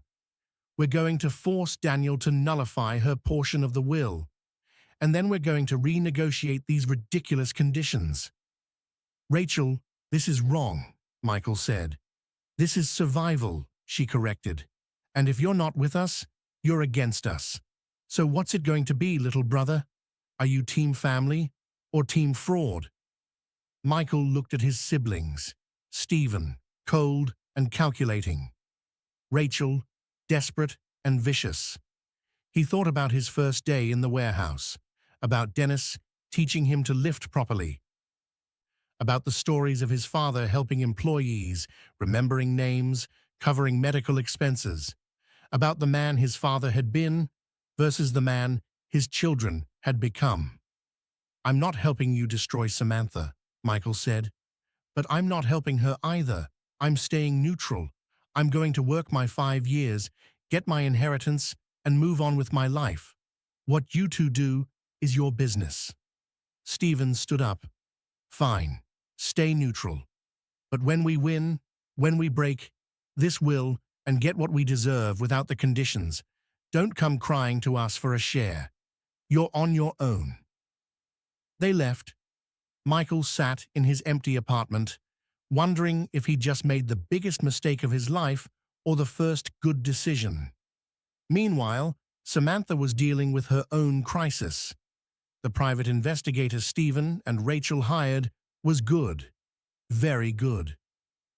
He'd started digging into Jennifer's past, looking for anything suspicious, and he'd found the charity fraud investigation from 20 years ago. It wasn't much. Charges dropped, no conviction, barely a blip in public records. But it was something. The investigator, a man named Derek Stone, called Samantha directly. "Ms. Harrison, I'm calling as a courtesy. I've been hired by Stephen and Rachel to investigate your background. I've found some information about your mother that might be problematic. I wanted to give you the chance to tell your side of the story before I deliver my report." Samantha's heart was pounding. "What did you find?" "Your mother was investigated for charity fraud in 2003. The allegation was that she solicited donations for a cancer research fund that didn't exist. The charges were dropped, but the investigation file still exists. Stephen and Rachel plan to use this to argue that you were raised by a con artist, which calls into question your credibility and your motives with Richard." "My mother was innocent. The investigation proved that. The charity did exist. It was just poorly managed by someone else, and my mother got caught up in it. She was cleared completely." "I know, I read the full file. But Stephen and Rachel don't care about the truth. They care about optics. They're going to leak this to the press, paint you as the daughter of a scammer, imply that you inherited her skills. It'll be a media circus. Your reputation will be destroyed, regardless of the facts." "Why are you telling me this? Aren't you working for them?" Derek sighed. "I am, but I'm also a father. And after reading Richard's will, after seeing what he was trying to do, I don't feel good about helping his children destroy their sister. So I'm giving you a heads up. You have 48 hours before I have to deliver my report. Use that time to prepare. Lawyer up, whatever you need to do." "Thank you," Samantha whispered. "Don't thank me. Just protect yourself. Because this is about to get very ugly." Samantha called Daniel immediately. "They're going after my mother. They're going to try to use an old dismissed investigation to paint me as a fraud." "Let them try," Daniel said grimly. "I have documentation proving your mother's innocence. I have the full investigation file, including the exoneration. If they leak this to the press, we'll sue for defamation, and I'll make sure every outlet knows they're lying. But the damage will be done. Even if I'm proven innocent, people will remember the accusation. Smoke, fire, all that." "You're right. So we go on offense. We release our own statement first. We get ahead of this. I'll draft something tonight." That night, Daniel released a statement on Samantha's behalf. Samantha Harrison is the biological daughter of Richard Harrison, confirmed by DNA testing. Her late mother, Jennifer Harrison, was wrongly accused of charity fraud in 2003 and fully exonerated. Any attempt to resurrect these false allegations to discredit Samantha is defamation and will be met with legal action. Samantha is grateful for her father's love and generosity, and she honors his memory by supporting his wishes as outlined in his will. The statement went out to major news outlets, along with copies of the DNA test. The investigation file showing Jennifer's exoneration and testimonials from people who'd known Jennifer as an honest, hard-working single mother. By morning, the narrative was set. Samantha was the innocent daughter being attacked by greedy siblings. When Derek Stone delivered his report to Stephen and Rachel, they were furious. "You were supposed to find dirt on her, not help her lawyer prepare a defense." "I found what I found," Derek said calmly. "Your sister's mother was innocent. The investigation proved it. If you try to use this against her, you'll lose in court and in public opinion. My advice? Drop it. Your advice wasn't requested, Rachel snapped. You're fired. Already quit. I don't work for people who want me to lie for them. Derek walked out, leaving Stephen and Rachel with a useless report and a growing realization that Samantha wasn't going to be easy to destroy. 2 months into their 5-year sentences, all 3 siblings were struggling. Stephen had been written up twice for missing defects, putting him on a performance improvement plan. If he missed one more, he'd be fired, which meant forfeiting $113 million. Rachel had been screamed at by so many customers that she'd developed stress-induced migraines. Her supervisor had her on probation for attitude issues. Apparently, telling a customer they were wrong was still not acceptable in customer service. Michael was doing slightly better. The physical work was getting easier as his body adapted, and he'd formed an unlikely friendship with Dennis and some of the other warehouse guys. They'd started inviting him to lunch, teaching him about their lives, their families, their dreams. For the first time in his life, Michael was interacting with working-class people as equals, not as the help. It was uncomfortable and eye-opening. One day, at lunch, Dennis asked him, "So, what are you going to do with all that money when you get it?" "Travel, probably. Europe, Asia, maybe buy a place somewhere warm." "That's it? Just spend it on yourself?" "What else would I do with it?" "I don't know. Your dad used his money to do good. Scholarships for employees' kids, medical fund for families in crisis, donations to the community. He believed wealth came with responsibility. You believe that?" Michael had never thought about it. "I believe I earned this money by working this awful job for 5 years." "You're earning it," Dennis corrected, "but your dad earned it first. He built this company from nothing. You're just inheriting what he created. That's not the same thing." Michael chewed on that thought for the rest of the day. That night, he called Samantha. They'd never spoken directly since the will reading. "Hello?" she answered, surprised. "It's Michael. We should talk. About Dad. About the will. About everything. Can we meet for coffee?" Long pause. "Why? So you can try to get information to use against me like your siblings?" "No, because I think I've been wrong about a lot of things, and I think maybe you're the only person who can help me understand what Dad was actually trying to teach us." "Okay," Samantha said cautiously. "Coffee, tomorrow, 7 p.m. But Michael, if this is a setup..." "It's not. I promise. I just want to talk to my sister." Another pause, then, quietly, "I'd like that. Can we take a moment?" Michael just called Samantha his sister for the first time. After 2 months of warehouse work, he's starting to get it. He's starting to understand what Richard wanted him to learn. Hit that like button if you're proud of Michael right now. And drop growth in the comments if you think he's the one who's going to come out of this a better person. Let's see who's Team Michael. As Michael hung up the phone, satisfied with his decision to reach out to Samantha, he didn't notice the car parked across the street from his apartment. Inside sat a man with a camera, hired by Rachel, photographing Michael through his window. Rachel had given explicit instructions. Follow Michael, record everything. If he meets with Samantha, if he helps her in any way, I want proof. Because if Michael is betraying us to help her, I'll make sure he forfeits his inheritance before he can stab us in the back.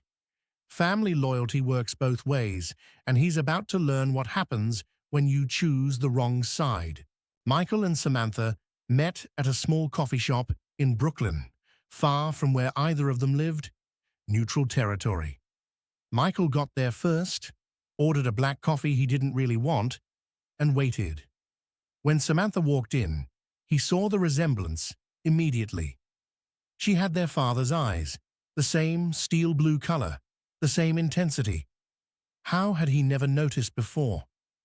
"Hi," she said, sitting down across from him. "Hi. Thanks for coming. I wasn't sure you would." "I almost didn't. Your siblings have made it very clear they see me as the enemy." "Yeah, about that. I'm sorry. For how they've treated you. For how I've treated you. We were wrong." Samantha studied him carefully. "What changed?" "Honestly? The warehouse. Working with real people. Hearing stories about Dad. Dennis, one of the guys I work with, he told me Dad paid for his wife's cancer treatment when their insurance denied it. Saved their house. I didn't know Dad did things like that. He did it all the time. He just didn't broadcast it. Richard believed in quiet generosity." "You called him Richard, not Dad." "I only knew him for 7 years. It felt presumptuous to call him Dad when you three had him your whole lives." "But we didn't really have him, did we? We had his money. We had his name.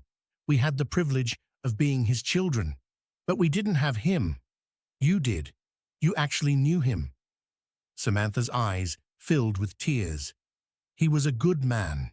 He was complicated, demanding, sometimes difficult. But he was good. And he loved you three. Even when you disappointed him. Even when you hurt him. He never stopped loving you." "Then why did he do this? Why the 5-year conditions? Why the threat of giving everything to you?" "Because he was desperate. He saw his children becoming people he didn't recognize. People who valued wealth over character, who saw other humans as transactions. He was trying to save you from yourselves. And yes, he was angry. He was dying. And his children were measuring his belongings before he was gone. That hurt him more than the cancer." Michael felt shame burn through him. "I'm sorry. I'm so sorry. I don't know how to make it right. You're working in the warehouse. You're learning. You're starting to see people the way Richard saw them. That's how you make it right. You finish your 5 years. You become someone he'd be proud of. That's all he ever wanted." They talked for 2 hours about Richard, about Jennifer, about the strange circumstances that made them siblings who barely knew each other. When they finally left, Michael felt lighter than he had in months. He didn't notice the photographer across the street, capturing their conversation through the coffee shop window. Rachel received the photos at midnight. Michael and Samantha, laughing together, looking like actual siblings, looking like family. She called Stephen immediately. He's helping her. Michael is working with Samantha. I have proof. Send me the photos. She did. 10 minutes later, Stephen called back. That little traitor. He's conspiring with her, probably trying to get a bigger share by cutting us out. We need to stop him. We need to use this against him somehow. I have an idea. A terrible, brilliant idea. But we need Marcus, his connections. Can you get him on board? Marcus will do anything if the price is right. What's your plan? Stephen told her. It was cruel, potentially illegal, and absolutely vicious. That could destroy Michael, Rachel said. Good. Maybe he'll learn that family loyalty matters. Or maybe he'll forfeit his inheritance and we'll split his share. Either way, we win. The next day at work, Michael got called into HR. Patricia Martinez from Human Resources looked uncomfortable. Michael, we need to talk about a complaint we received. A complaint? About what? About you fraternizing with Samantha Harrison outside of work. An anonymous tip suggested you're conspiring with her to manipulate the terms of your father's will, which could be considered fraud. What? That's insane. I had coffee with my sister. That's not fraud. The anonymous tipster provided photos of you two together, along with allegations that you're sharing confidential company information with her in exchange for a larger share of the inheritance if Stephen and Rachel forfeit. That's not true. I met with Samantha to get to know her, to understand what Dad was trying to teach us. There's no conspiracy. I believe you, Michael, but I have to investigate any complaint formally. You're being placed on administrative leave pending review. You'll still receive pay, but you can't work until this is resolved. Michael's stomach dropped. If I can't work, I can't meet the conditions of the will. This is a setup. My siblings did this. I can't comment on who filed the complaint. But Michael, if this is proven false, you'll be reinstated immediately. Give us a week to review. A week. 7 days where Michael couldn't work, couldn't meet his obligations, couldn't prove himself. 7 days where Stephen and Rachel could work on building their false case. He called Daniel immediately. They're trying to get me fired. They reported me to HR for conspiring with Samantha. Daniel swore, something Michael had never heard him do. That's defamation and interference with the will. I'll file an emergency motion. We'll get this resolved, Michael. But you need to understand. This is exactly what Richard warned might happen. He knew his children might turn on each other. That's why the will has provisions for this kind of behavior. What provisions? If any beneficiary attempts to interfere with another beneficiary's ability to meet the conditions, they forfeit their entire inheritance to the one they interfered with. If we can prove Stephen and Rachel did this, they lose everything. You'd get their shares. Michael's head was spinning. I don't want their shares. I just want them to stop being horrible people. Then help me prove they did this. Do you have any evidence, recordings, texts, anything showing they were planning this? No. But I bet Samantha does. They've been threatening her for months. Samantha did have evidence. Recorded phone calls, threatening emails, text messages from Rachel's husband Marcus discussing their plan to destroy her credibility. She turned everything over to Daniel, who filed an emergency motion with the court. The hearing was scheduled for 3 days later. All parties had to attend. Stephen, Rachel, Michael, Samantha, and the HR representative who'd received the complaint. Judge Patricia Morrison, who was overseeing the probate, read through the evidence with a deepening frown. Let me see if I understand this correctly.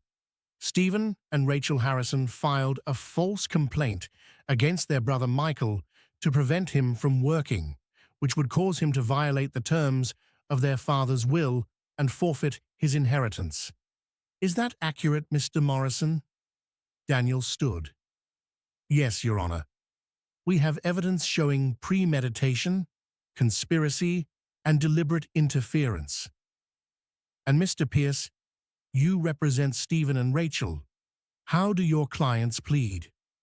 Martin Pierce looked like he wanted to be anywhere else. Your Honor, my clients maintain that they filed a good faith complaint based on suspicious behavior. Suspicious behavior? Having coffee with their sister. They believed Michael was conspiring with Miss Samantha Harrison to what? Drink coffee? Talk about their deceased father? Mr. Pierce, this is transparent manipulation. Your clients are attempting to eliminate their brother from the will by falsifying complaints. That's fraud. Judge Morrison turned to Stephen and Rachel. Stand up, both of you. They stood, Rachel's hands shaking. Your father wrote a will designed to teach you responsibility, work ethic, and character. Instead of learning those lessons, you've spent 2 months trying to cheat the system. You've hired private investigators to smear your sister's reputation. You've filed false complaints to sabotage your brother. You've shown nothing but contempt for your father's wishes. Do you have anything to say for yourselves? Stephen tried. Your Honor, we've been working under incredibly difficult conditions. The will is punitive and unfair. We were just trying to steal what your brother was earning, the judge interrupted. Mr. Harrison, I've read your father's entire will. I've read his video testimony. I've read the evidence of your behavior during his final illness. Your father gave you a gift, the chance to prove you were worth the inheritance, and you've proven the opposite. Ms. Harrison, Mr. Michael Harrison, approached the bench. Samantha and Michael walked forward together. Mr. Michael Harrison, do you wish to press charges against your siblings for their interference? Michael looked at Stephen and Rachel. They looked terrified, cornered, defeated. He thought about what his father would want, what kind of man his father had tried to be. No, Your Honor, I don't want to press charges, but I do want them held accountable. They need to face consequences for what they've done. I agree. Here's my ruling. Stephen and Rachel Harrison have violated the terms of Richard Harrison's will by attempting to interfere with another beneficiary's ability to meet the conditions. Under Section 12, subsection F of the will, such interference results in forfeiture of their inheritance. Effective immediately, Stephen and Rachel forfeit their shares. Those shares will be divided equally between Michael Harrison and Samantha Harrison. The courtroom exploded. Rachel started screaming. No, you can't do this. That money is ours. That money was your father's. He chose how to distribute it, and he included provisions for exactly this scenario. You gambled and you lost. Guards, please escort Miss B's Rachel Harrison from the courtroom. Stephen just stood there, frozen, as the reality sank in. He'd lost everything, $113 million, gone, because he'd tried to cheat his brother out of his inheritance. Your Honor, Stephen said quietly, please. I made a mistake, a terrible mistake, but I've been working for 2 months. I've been trying. Don't take everything away from me. You weren't trying to meet your father's conditions, Mr. Harrison. You were trying to circumvent them. You were trying to destroy your sister and your brother to take what you felt you deserved. That's not growth. That's greed in a different costume. You have the right to appeal this decision, but I doubt you'll win. This hearing is adjourned. Michael walked out of the courthouse with Samantha. Neither of them spoke until they reached the street. Then Samantha said, "You could have pressed charges. They would have gone to jail." I know, but Dad wouldn't have wanted that. He wanted them to learn. Maybe losing everything is the lesson they need. You're a good man, Michael. Better than you think. I'm trying to be. That's all I can do. That night, Rachel and Marcus fought, screaming, throwing things, years of resentment exploding. You told me you'd have $110 million, Marcus yelled. You told me we'd be set for life. Instead, you have nothing, less than nothing. You're in debt from the lawyers. I didn't know they'd do this. I didn't know the will had provisions. You didn't think. You never think. You're spoiled and entitled, and you ruined everything. He left that night, taking half their possessions, filed for divorce the next morning. Rachel was alone in their expensive apartment, unable to afford the rent, with no inheritance and no husband. Everything gone in a single day. Stephen didn't handle it much better. He got drunk, drove to the Harrison manufacturing factory, and tried to force his way in at midnight. Security stopped him. "I own this company," he screamed. "This is mine. My father built this for me." "Mr. Harrison, you need to leave. You're no longer employed here. If you don't leave, we'll call the police." "Call them. I don't care. This is mine." They called the police. Stephen was arrested for trespassing and drunk and disorderly conduct. He spent the night in jail, which somehow felt appropriate. The mighty had fallen. Hard. Michael, meanwhile, went back to work at the warehouse. Dennis noticed something different about him. "You okay, man? You seem lighter." "I am lighter. My siblings tried to destroy me, and I survived. They lost everything, and I feel bad for them. Is that weird?" "Not weird. That's empathy. That's humanity. You're becoming a better person, Michael. Your dad would be proud." "I hope so. I really hope so." Samantha called Michael that night. "I got the paperwork from Daniel. With Stephen and Rachel forfeited, you and I each inherit half the estate, $170 million each, pending your completion of the 5-year work requirement." "That's insane.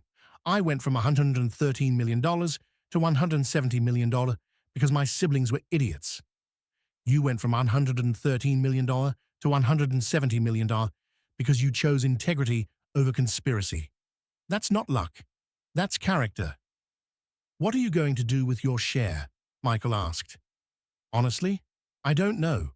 I never expected this. I'm still processing." "What about you?" "I'm going to finish my 5 years. I'm going to learn what Dad wanted me to learn.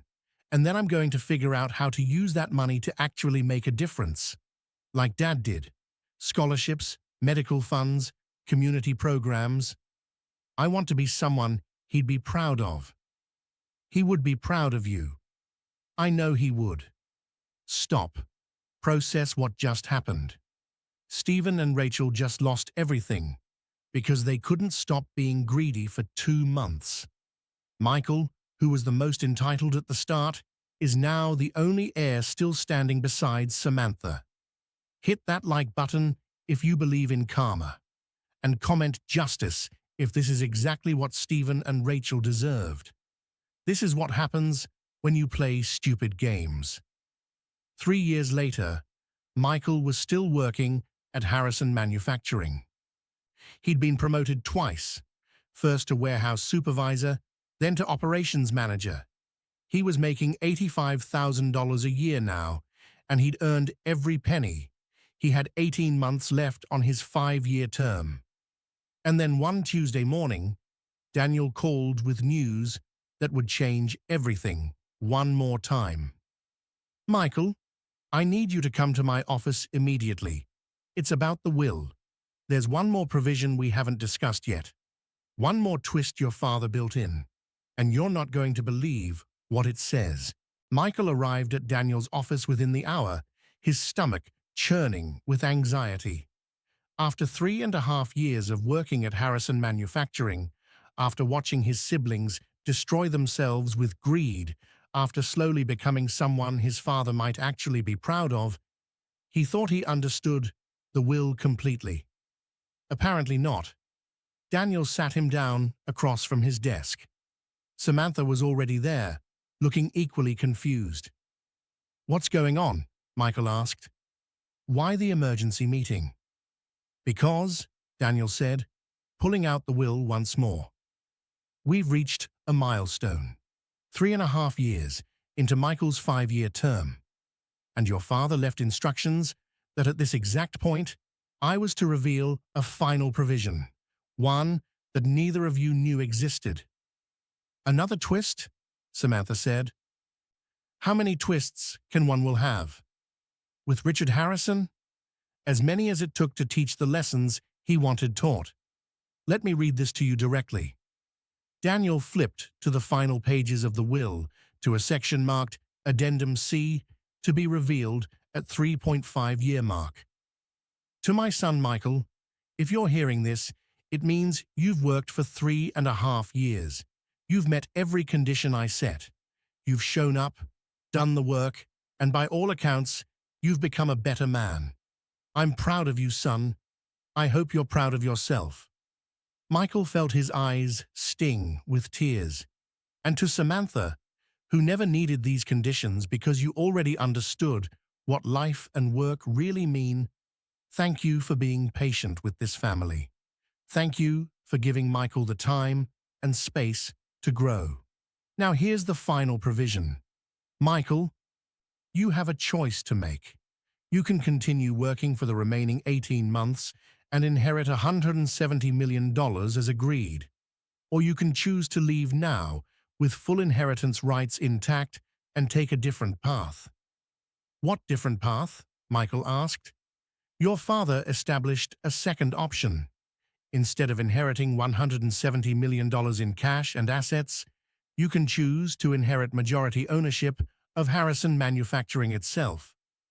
51% of the company, valued at approximately $175 million at current market rates. You would become the primary owner, with full control over the company's direction and future. Michael's mouth fell open. He's giving me the company. If you want it. But there are conditions. First, you have to keep Charles Wright as CEO for at least 3 more years. Your father trusted him completely. Second, you have to maintain the employee benefit programs your father established. Third, you have to continue the company's community outreach and charitable work. And fourth, you have to work at the company for at least 10 more years in a leadership role, learning the business from top to bottom. So instead of 18 months and $170 million cash, I can choose to work 10 more years and own the company. Essentially, yes. Your father believed that by the 3.5-year mark, you'd have learned enough to make this decision wisely.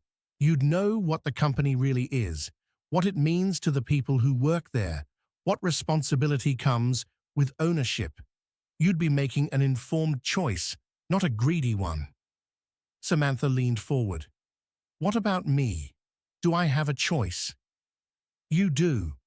If Michael chooses the company, your $170 million inheritance remains unchanged, but you also inherit 10% of Harrison Manufacturing, making you a significant minority owner and board member. Your father wanted you involved in the family business, even if Michael is the primary owner. However, if Michael chooses the cash inheritance, then everything stays as originally planned. You both split the estate equally. Michael sat back, his mind racing. 18 months of work and walk away with $170 million, or 10 more years of work and own the company his father built. 10 more years of responsibility, of leadership, of carrying on a legacy. Can I think about it? You have 1 week. Your father knew this would be a difficult decision. He didn't expect you to choose instantly. Michael spent that week talking to everyone who mattered. He talked to Dennis, who'd become a real friend over the past 3 years. Man, if you own the company, promise me you won't screw us over. Promise me you'll be like your dad, not like your brother was trying to be. I promise, if I take this, I'll do it right, the way Dad did. He talked to Charles Wright, who'd watched him grow from entitled brat to actual leader. Michael, 3 years ago, I would have told you to take the money and run. You weren't ready to own this company. But now, you might be. You understand what we do here. You know these people. You've earned their respect. If you take ownership, I think you could do something special. He talked to Maria, his father's former housekeeper, who'd been at the will reading. Your father loved this company. It wasn't just about profit. It was about giving people good jobs, stable lives, hope for their families. If you own it, will you remember that? I will. I promise I will. And he talked to Samantha, late one night over coffee. What do you think I should do? I think you should do what feels right. Not what's logical or strategic, but what your heart tells you. What would make you proud 10 years from now? Michael thought about it. Taking the $170 million and walking away would be safe. I could travel, invest, live comfortably forever. But owning the company, that's purpose, that's meaning, that's carrying on what Dad built. That's being part of something bigger than myself. Then you have your answer. But what about you? Do you want to be involved in the company? Because if I choose ownership, you're stuck as a minority owner and board member. That's a commitment you didn't ask for. Samantha smiled. Michael, I've been working since I was 16. I'm not afraid of commitment. And honestly, being part of your father's legacy, being part of this family in a meaningful way, that's worth more than any dollar amount. If you choose the company, I'll be honored to serve on the board. We'll do this together. Together, Michael repeated.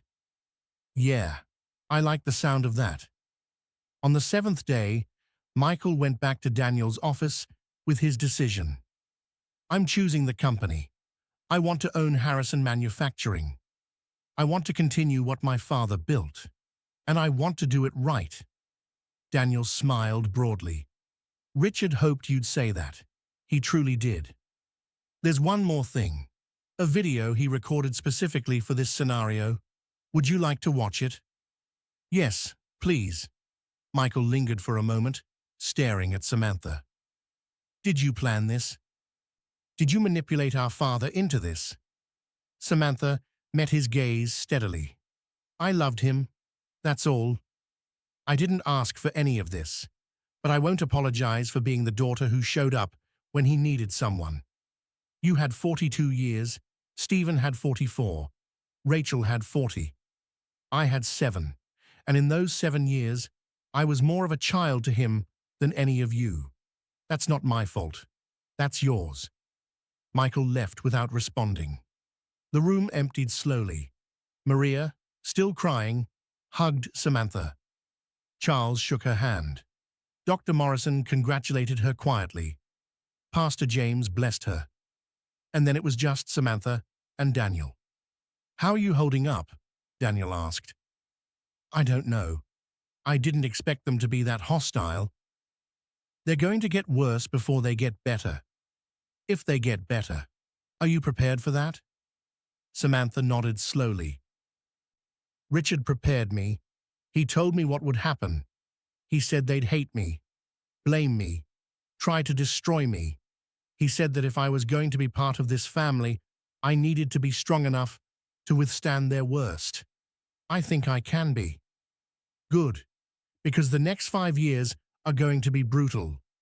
If they accept the conditions, they'll resent you every single day. If they decline and you inherit everything, they'll spend the rest of their lives trying to destroy your reputation. Either way, this is going to be hard. It's worth it. Richard gave me something none of them ever had. He gave me a father who saw me, who valued me, who loved me unconditionally. They got money and privilege and every material advantage. I got him, and I'd trade all $340 million for one more day with him. Daniel smiled. He said you'd say something like that. That's why you're in the will.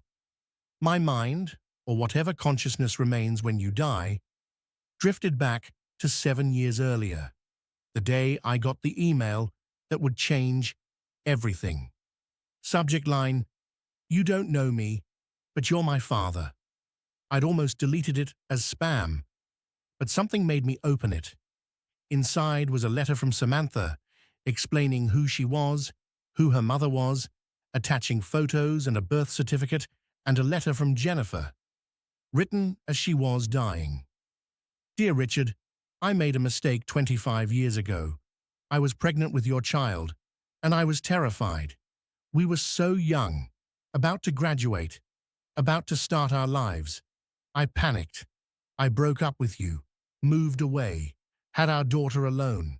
I told myself I was protecting you, giving you the chance to succeed without being tied down. But I was really just being a coward. Our daughter's name is Samantha. She's brilliant, kind, everything good about both of us. She deserves to know her father. I'm dying, Richard. Pancreatic cancer, stage 4. I don't have long. My last wish is that you'll meet her, get to know her, be the father I never let you be. I'm sorry for the years I stole from both of you. I hope it's not too late. Jennifer. I'd sat at my desk for an hour, just staring at that email. A daughter. I had another daughter. Margaret had been gone for 6 months. The heart attack sudden and devastating. I'd been lost without her, going through the motions of life, but not really living. And suddenly, I had a reason to live. A daughter who wanted to know me. I'd called Samantha that night. We talked for 2 hours. I learned about her childhood in Colorado, her mother's strength, raising her alone, her college plans, her dreams. She was studying business at Columbia. She loved art like I did. She had my sense of humor, my stubbornness. She was undeniably mine. We met the next week at a coffee shop in Manhattan. I saw her walk in, and my heart stopped. She looked like Jennifer, but she had my eyes, my smile, my gestures. We talked for 4 hours, sitting in that coffee shop long after our drinks went cold. I told her about my life, my company, my marriage. I told her about Stephen, Rachel, and Michael. I told her I wanted her to be part of my life, part of my family. I don't want to cause problems, she'd said. I don't want to disrupt your relationship with your other children. You won't disrupt anything. You'll enhance it. They'll love you. God, I'd been naive. I'd really believed my children would welcome their sister, embrace this unexpected gift. Instead, they'd reacted with suspicion, hostility, and greed. They didn't see a sister. They saw competition for inheritance. I'd tried for years to integrate Samantha into the family. I'd invited everyone to Thanksgiving, explaining that Samantha would be there, that I wanted us all together. Stephen had called me an idiot. Dad, you're being scammed.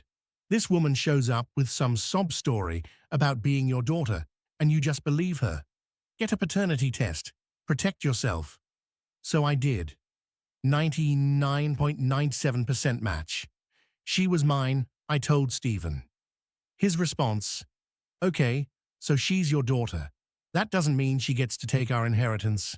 Mom spent her whole life building this family. This random person doesn't get to waltz in and take what's ours. She's not trying to take anything. She just wants a father. Then buy her a car and pay for college, but keep her away from the will. I mean it, Dad. If you put her in the will, we'll challenge it. We'll tie up the estate for years. Don't do this to us. Rachel had been worse. She'd hired a private investigator to dig up dirt on Samantha and Jennifer, looking for evidence of fraud, of conspiracy, of anything that would invalidate Samantha's claim. She'd found nothing, because there was nothing to find. Jennifer had been a good woman who made a scared choice when she was young. Samantha was exactly who she claimed to be, but Rachel couldn't accept it. Dad, this is going to destroy our family. Mum's barely been gone 2 years, and you're replacing her with this woman's bastard daughter. Samantha is not replacing anyone, and she's not a bastard. She's my child, just like you. No, not like me. I'm your legitimate daughter. She's a mistake you made in college. There's a difference. Michael had taken a different approach. He'd tried to befriend Samantha, but only to gather information. How much contact did she have with me? What had I promised her? What did she expect from the family? Samantha had seen through it immediately and kept her distance. For 5 years, I'd tried. 5 years of separate holidays, because my children refused to be in the same room as their sister. 5 years of solo visits with Samantha. Stolen moments where I got to be her father, without the judgment and hostility of my other children. 5 years of hoping things would change. They didn't. And then I got diagnosed with cancer, and I watched my children's true colors emerge. Stephen saw CEO potential. Rachel saw art collections and jewelry.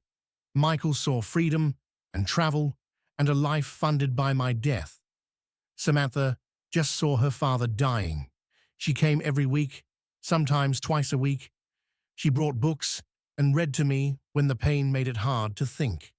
She brought music and played it softly when I couldn't sleep. She brought photos from her childhood and told me stories about growing up without me, filling in the gaps, giving me the memories I'd missed. One night, about a month before I died, she was sitting by my bed. I was having a bad night, the morphine not quite cutting through the pain. "Tell me about your mother," I'd said. "Tell me about Jennifer." Samantha had smiled through tears. She was strong. She worked 3 jobs to put me through school. She never complained, never made me feel like I was a burden. She loved you. You know, she talked about you sometimes, about how smart you were, how funny. She said breaking up with you was the worst decision she ever made. Why didn't she tell me? Why didn't she give me the chance to be your father? She was scared. Her parents were strict, religious. They would have disowned her for getting pregnant out of wedlock. She thought she was protecting both of us. She didn't know she was stealing 25 years from us. I'd reached for Samantha's hand. "I have a confession to make." "What?" "I'm changing my will. I'm leaving conditions for Stephen, Rachel, and Michael. If they can't meet those conditions, everything goes to you." "Richard, no. That will cause so much conflict." "Good. Let there be conflict. They need to learn that inheritance isn't automatic. That family isn't just biology. That love and loyalty matter more than last names on legal documents. And if they can't learn that, if they can't step up and be better people, then you deserve the inheritance more than they do." "I don't want your money," Samantha had said. "I want my father." "I know. That's exactly why you're in the will. Because you don't want the money. You want me. And that makes you the only one who deserves it." She'd cried then. We'd both cried. And I'd made my decision. The will would have conditions. Tough conditions. Work for it conditions. And if my children couldn't rise to the challenge, if they couldn't prove they were worthy of the empire I'd built, then Samantha would inherit it all. Not because she was better than them, but because she was the only one who loved me for me, not for what I could give her.